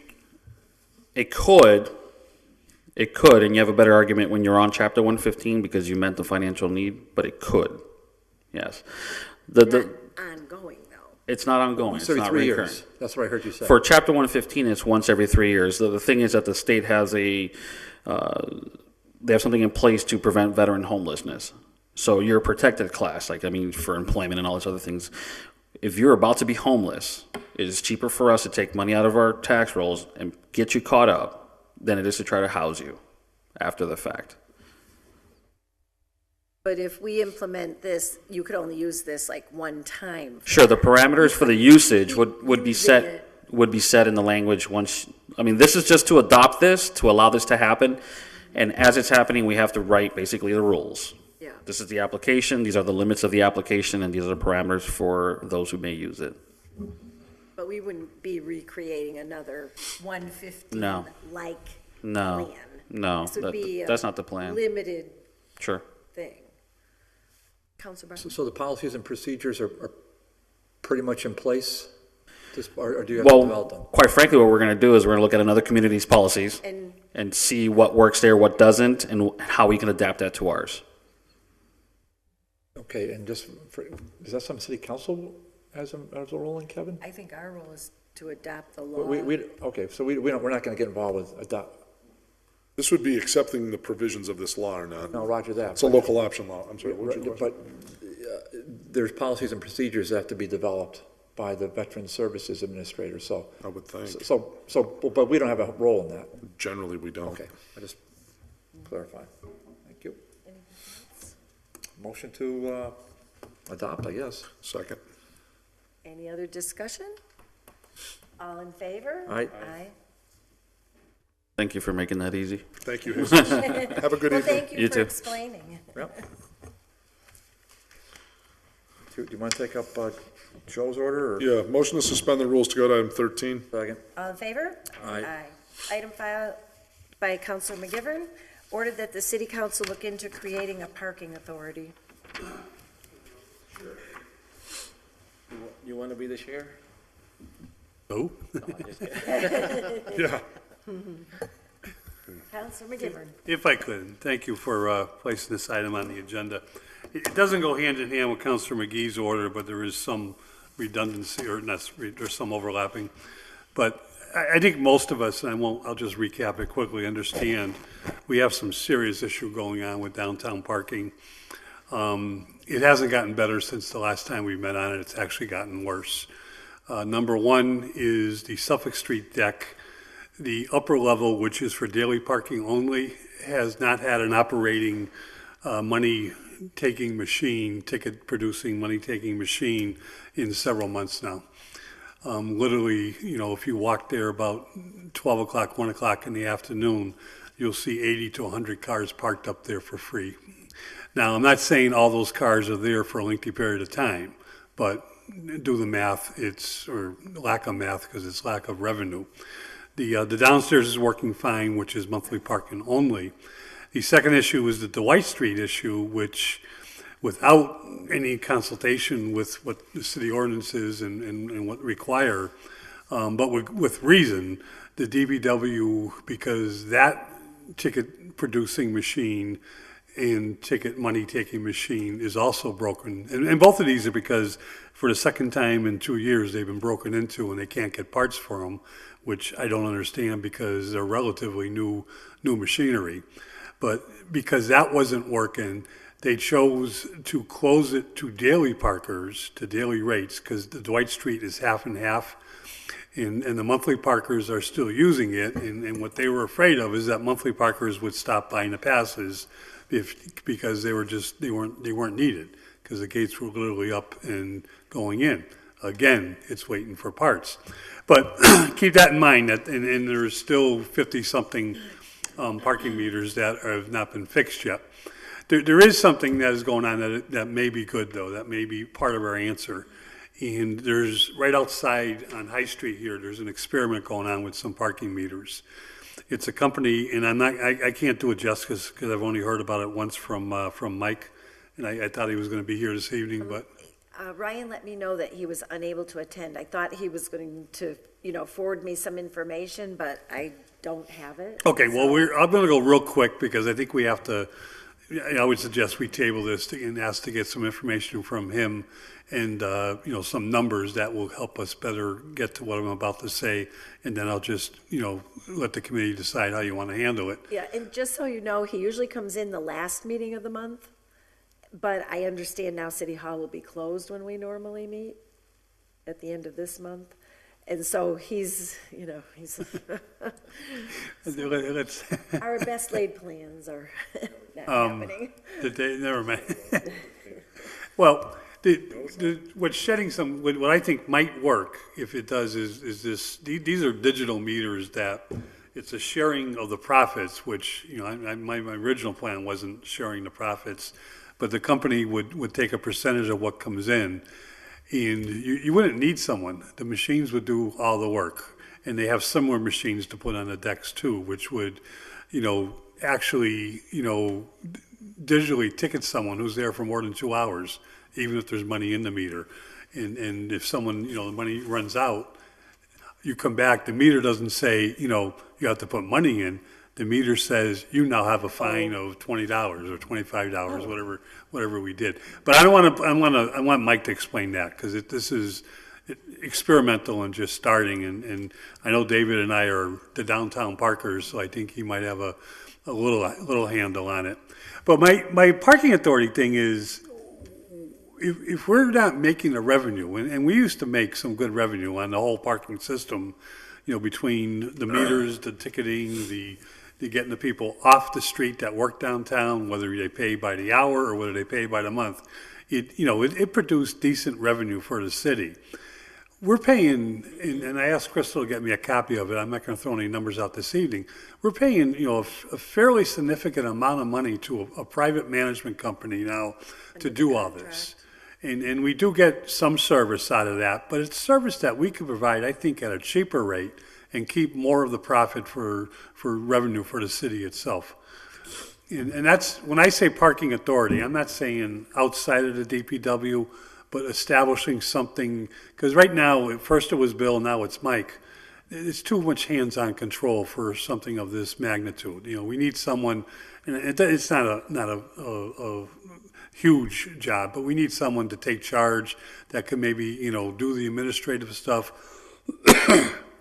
at the same time. You'll be a half of a person that can give out tickets, such as the one ticket person we have now. And if we can't make a deal with this company about, you know, not having to have someone, you know, to protect those machines, but to have machines that will work and they'll guarantee the machine is working every day, then maybe we have to talk about going back to attendance at the 2 decks. But my point is the dollars and the numbers will speak for themselves. But right now we are losing money. I know Councilor Jordan will chip right in with, and we bonded for Suffolk Street and Dwight Street. You know, I mean, I feel we bonded for the future, but when the cards were on the table, the revenue was going to pay for it. Now we're just shooting ourselves in the foot by not collecting the revenue. So just a clarifying question. These new digital meters, are they coming to us experimentally through the company that we have the contract with or some other company? I'm not sure. That's a good question for Mike. I'll find out, but. And if we have a contract with this company, it seems like they would have some obligation to keep the ticket things running, or they should be losing money. They'll be losing money. You know, Should be. whereas now the management company is responsible for the meters and the machines on the decks.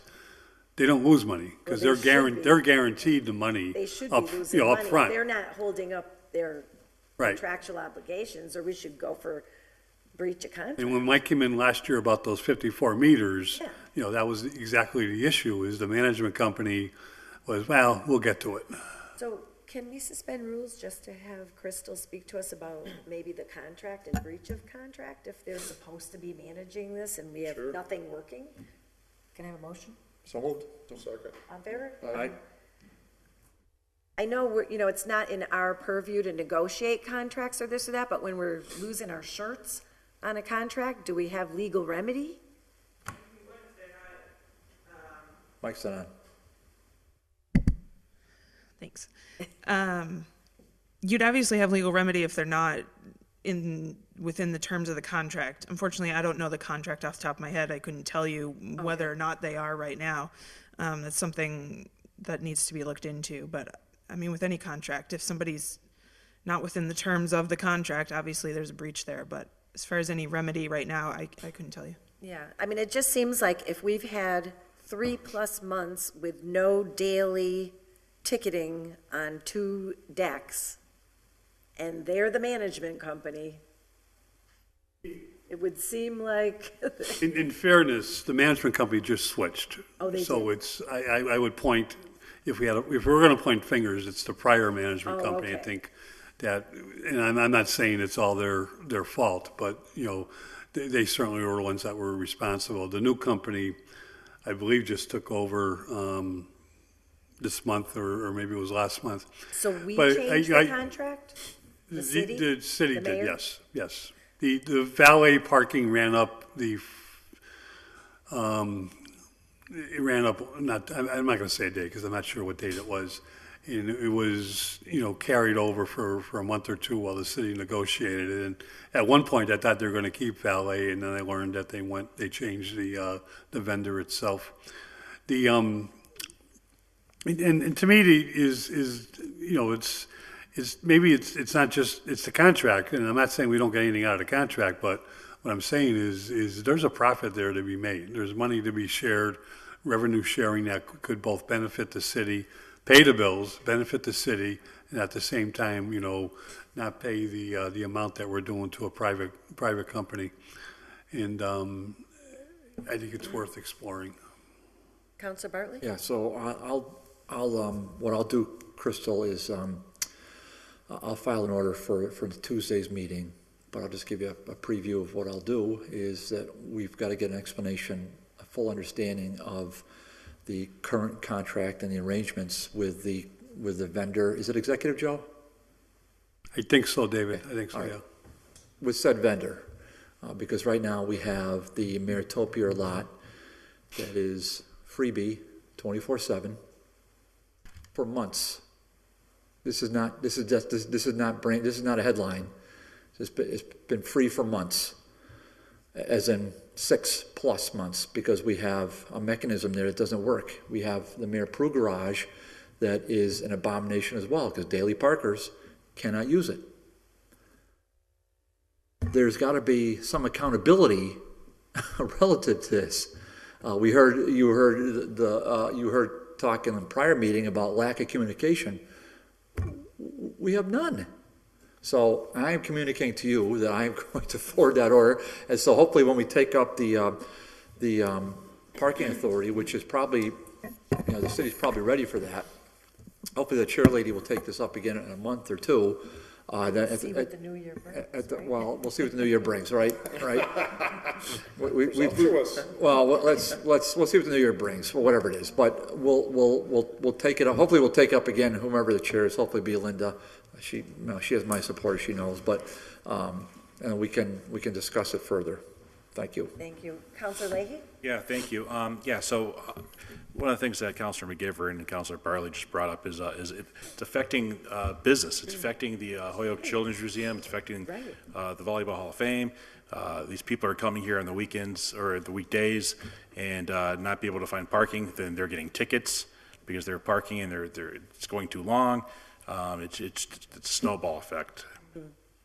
And Councilor McGee did bring that to my attention, and he just asked that we table his order for when Mr. McManus can be here, but it does tie in with the discussion that we're having. Yep, and just to clarify, I was down in West Hartford the other day, and they have the meters that Joe's talking about where you actually have to put your plate number in and put it on the dash. And so people are walking up and down. If that plate number doesn't match your plate, you get a ticket.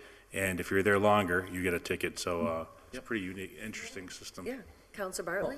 I think Jim makes a very good point, and you can add that to what we were talking about earlier about the appearance of reality. I think Jim said that in the prior meeting. He alluded to that right now relative to the lack of parking.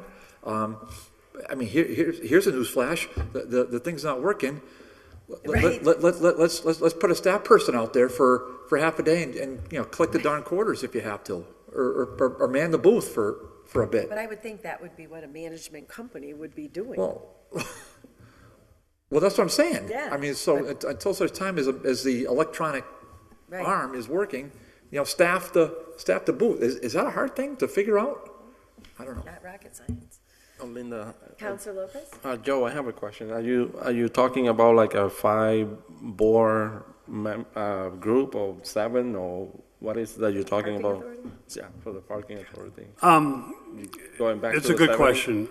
Originally when I filed this, I was talking about incorporating it as a board, either an existing board or a separate board, or a committee of, I don't think 5, I think 3 people. But more important, someone within the DPW that reports to the superintendent be designated the whatever title, of parking, and have, the umbrella over the entire system, the entire downtown system, off-street, on-street parking and off-street parking for municipal lots and meter areas. And what I'm saying is replace the management company, and let's do it in-house, but let's figure out the right way to do it before we jump into it. They got a contract, Joe. Well, that's, unfortunately, I wanted to get to this before they issued the new contract, but that was kind of... What's the mayor saying? Are you talking to him? But we didn't really know what was going on, did we?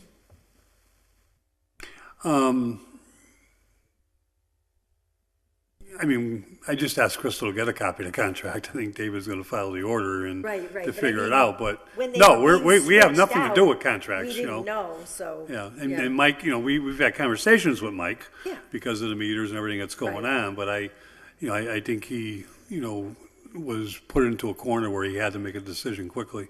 Well, you could still have an authority that, whether it's in-house or not, you could still have the authority manage the vendor. Yeah. Yeah, and then if the numbers make sense, work towards, getting rid of. I mean, this Springfield has an contract. authority, right? I think they do. Springfield has a parking authority. They do. Sure. So, I mean, we have a template pretty close, so. So, So, for the moment, table it. Table? Okay, motion to table. second. All in favor? Aye.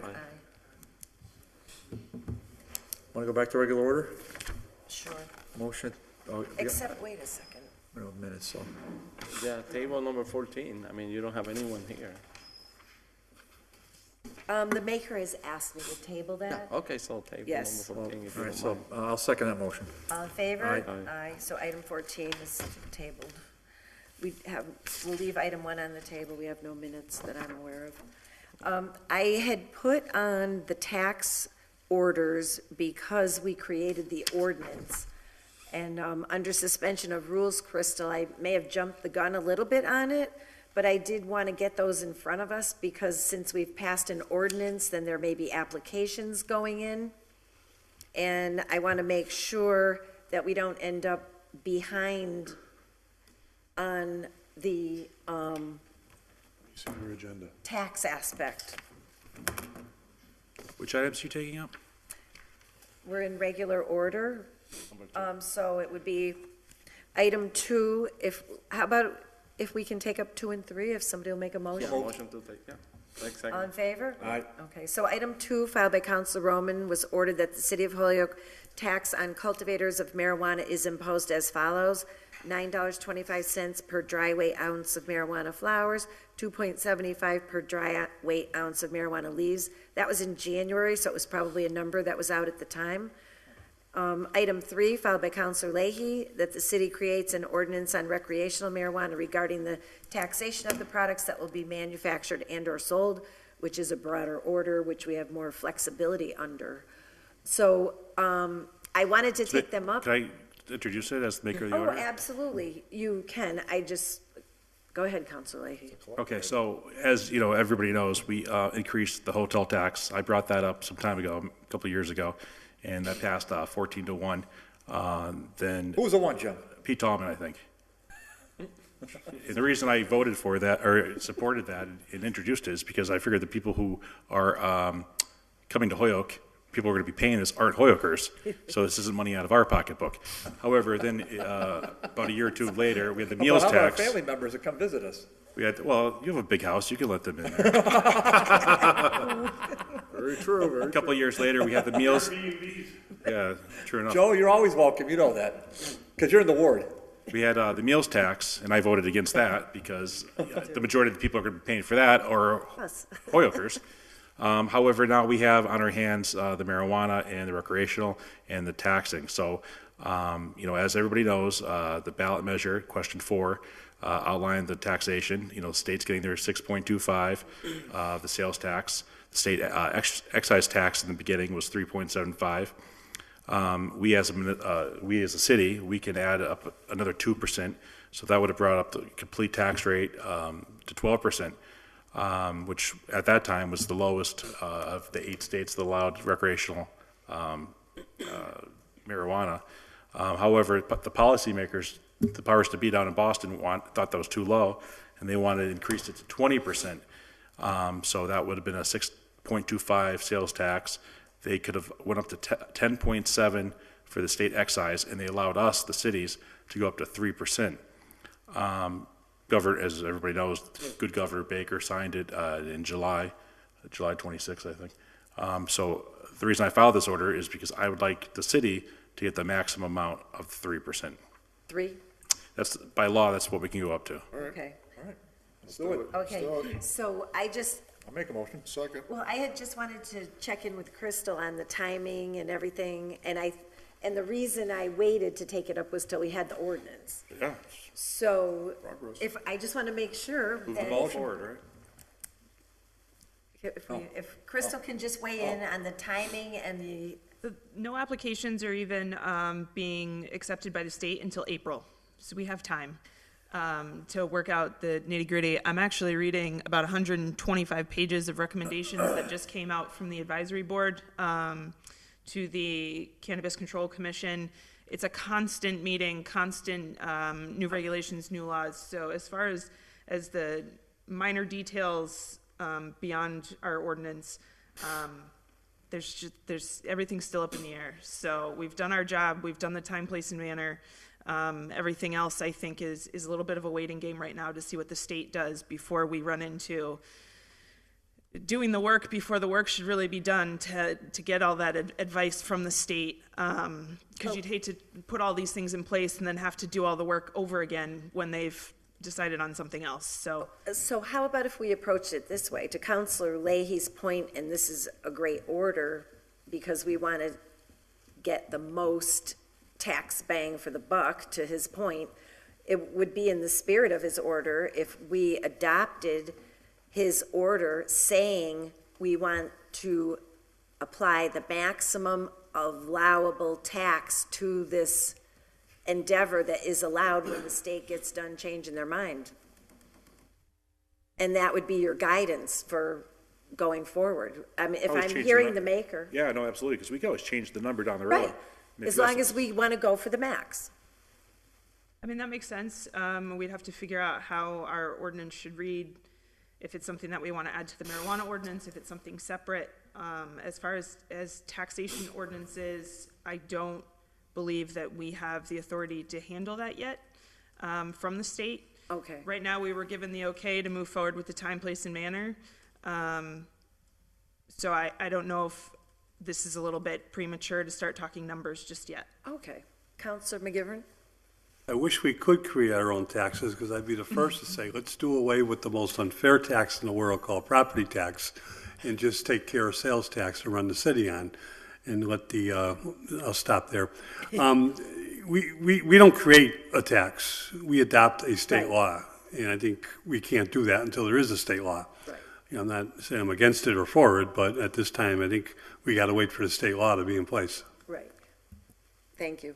And so I think we're all on the same page with the sentiment. What should we do, just table it? I think that would be the best thing to do, table until we have direction from the state, and then we know we've already kind of discussed it, and we want to go for whatever the maximum they allow will be, and so we'll be ready to go.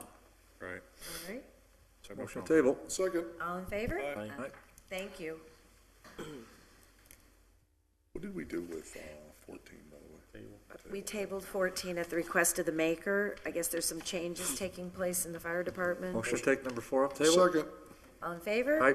Filed by Councilor Leahy, that the city or the contractor who is doing construction or road enhancements be ordered to put caution signs and slow signs when traffic is diverted from a busy through street to a quiet residential street. Yeah, so, Councilor Leahy? thank you. So I filed this because I was getting several complaints by some neighbors, and this was happening up on Meadowview and Bemis. And what was happening, I think it was the water department that was putting a new pipe in, and they were having people going around on the side streets. And what was happening is people, you know, because of their timing and whatnot, bringing children to school or going to work, we're seeing that they had this detour, so they were speeding up. And I talked to the police department, and they did go up there, and they said, you know, people are going a little bit faster than they should be. But what I thought was interesting is a different project. The Gas and Electric was up there, and I called the Gas and Electric, and they didn't have any signs. They didn't have any signs to put up and say, slow down. So I think that I think any construction, today's day and age, with, you know, every family having 2.5 cars, there should be some slow signs. We have to slow these people down, especially in residential neighborhoods. So that's why I filed the order. So, are you looking for us to create an ordinance relative to it, or? Yeah, so when I talked to one of the supervisors at the Hoyoke Gas and Electric, pretty much they will do what we want them to do, but they need to see something in writing. Okay. And so an email for me, you know, that's not going to go really far. However, we created an ordinance saying that when a group of men and women are fixing something and they have to put up a sign that's saying slow, proceed with caution, or something to that effect. So road work. Right, right. To me, it almost, I can't believe they don't put cones or do something. I mean, that's kind of crazy. Yeah. Make a motion you want to adopt and refer to the law department for a legal form? Counselor Unless Lopez? Dave has a I think it's a good idea, but I think that it's a great idea. I think that we should talk to the DPW because they issue the permit, and in order For to the do it, job? yes. So maybe they can incorporate something like that in there. But I don't know. I think we should keep it here and Yeah, talk to Mike and see what happens. okay. Counselor Boy, Bartley? I like that thought a lot, and I just wanted to add, you know, for liability purposes, if we have an ordinance and somebody forgets to post a sign and an accident happens, is there a liability question? I mean, I'm of the opinion we do what Councilor Lopez suggested, or we pass some kind of a resolution, doesn't bind us in law, but, you know, it would drive the point home to all the department heads. You know, we resolve to have, Make it a part of the permit process. yeah, make it, yeah, I kind of like That would that. be a lot easier. And by the way, I'm still waiting for one department head, just one, to contact me to say, oh, yeah, there's road work in Ward 3, or we passed that in ordinance. I've got one, not one call, not one email. The phone don't ring, you No, know it's them. you'll know it's them, exactly right. So from a legal point of view, if we're gonna refer it over to DPW to make it part of the permit process, do we need a legal form? Well, Or do we just simply? I'd like to table it until Mike McManus comes in, so when he comes in next month. Okay. Is that all right? Yeah, absolutely. What about if we forward a copy to him to In the see if this meanwhile? is We'll possible? table it now Oh, yeah, in table committee, but with a forward a copy. copy to him Yes, for his thank you. input, yes. Because I think that would. Perfect idea. And maybe his department will make the signs. They can make signs down there. He can probably charge for Okay, that. so motion to table Table and and- refer to McManus. DPW. Is there a second? Second. All in favor? Aye. Aye. Motion to take, Is there anything of particular, well, we'll still have a quorum. No, we won't. Well, why don't we suspend the rules to go to item I'm 7? just checking, there's time constraint on one of our members. Oh, that's okay, keep going. No, I we can can- hang we can- it if it's not too much. oh, we can wrap these up pretty Cranking right fast. along now. I'd like to suspend the rules to go to item 7. Second, Yeah, I'll be brief on that. All in favor? Aye. Counselor Leahy ordered that DPW give Roberts Field a street number. There's too much confusion when people put the address into a GPS. I do want you to know that the orders that pertain to DPW were sent over to Mike McManus. He couldn't attend tonight, but he does have them. He usually sends back a report, but I don't know. if he Right, just so got it. as we all know, Action Ambulance has been in town. I had to deal with them a couple weeks ago with one of my neighbors who had fallen down, and myself, my wife, my daughter Caroline were standing there waiting for Action Ambulance to come, and of course, they put it in the GPS, and the GPS was wrong, and they drove by us as my neighbor was in the driveway, lying there. And two of the nicest people in the world came, the two EMTs. However, they're relying on this GPS. A good friend of all of ours, Mrs. Wilson, she's in charge of the field hockey, and she had a person that was down for, I think, over 20 minutes. And it was right in the middle of the field, and they saw the ambulance go over and Park Terrace there? They go down to the hockey rink. They were trying to. They're trying to get around. They didn't know to get to the front because it's not in the GPS. And so talking to Michael, he was like, maybe we should assign Roberts Field its own additional number. So the GPSs of the world. maybe hire somebody from Holyoke. Right, pick right, that because up that's there. how the Or world is that. running.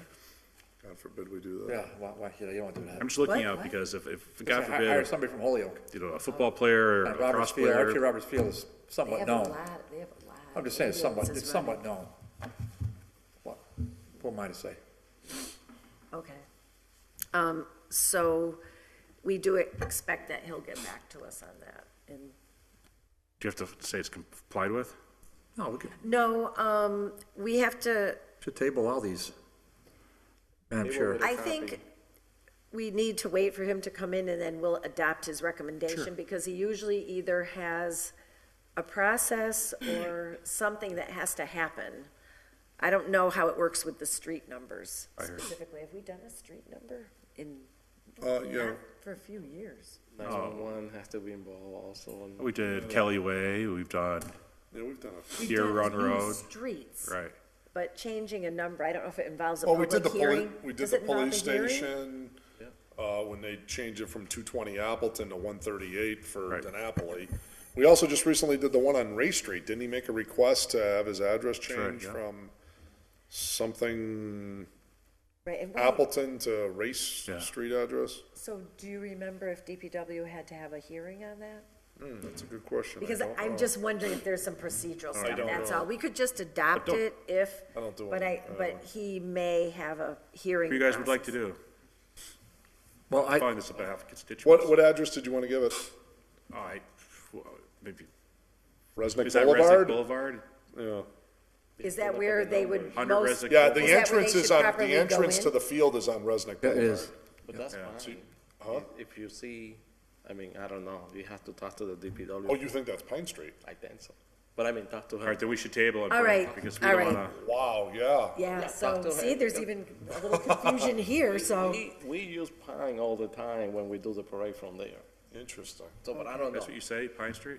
Yeah, But I don't talk to him. Yeah, all right. that's interesting, okay. Table. I appreciate it, guys, thank you. Yeah, Second? not a problem. Have a good night, Jim. Thanks, Jim. Thanks, Jim. Yeah. Is there a second? Second. All in favor? Aye. Okay. Madam Chair, I think I we would can leave the other Just on the table. DPW orders on the table. just leave it on the table. So a motion to adjourn. Second. Okay. All in favor? Aye. Aye. Thank you all. Hey, well, just- 8:33. Well, just one note, if I may. Yes. This is, for our two honorable councils here, I think Oh, that's this is the right. last hurrah The last city Yes, council for the last committee subcommittee meeting. meeting. So I- Councilor Lopez, been an honor, and Councilor Jordan, President Jordan, obviously been an honor. You're both great friends. Well, Thank you. Well, Likewise. good of you to note that, since I did see on the Holyoke website that the City Hall will be closed on December 26th. So that would have been our normally next time to meet. So your comments are very timely. take- Unless, of course, you all want to get together sometime in between now. We will. And before the end of the month for a meeting, but. Only I if don't it's with see- a pint in front of me. Right, so I think it's safe to say that this will be Well- our, Well, how many hundreds of meetings? I mean, because Oh, there's my 22 years there and 24 years, so at least, right? So that's, A long time, so long time. It's just I a lot just of want to meetings. say, it's been a great pleasure working with all of you, and I'm really going to miss both of you. Well, we accomplished a lot in this committee over the last 2 years. It's just it's like, it's just unbelievable, the amount of work and at really laser speed and focus, and a real testament to the greatness of each and every one of you. Really a pleasure to have served with all of you in this committee, and our actual last meeting will be next week For the council. for the council. Right. So that'll be Right. an opportunity to say our real final thoughts. But as far as a committee, very proud to have been on ordinance. And honestly, if I had to do it over again, I probably would have served previous to this past 2-year term. This is actually my first really major period of stretch where I was on the ordinance committee, like the last 3 years I've been on ordinance, and I probably would have done it sooner had I known. But then again, we didn't have the composition that we have now, so it probably wouldn't have been as rewarding as it's been, but I've enjoyed literally every minute of it. Thank you. right. And thank you, Crystal, On for the your motion. assistance and your timeliness on getting back to us. Yes, thank you, On things. Crystal. We appreciate that. Thank you. All right, the meeting is adjourned. Meeting is adjourned. My timeliness will not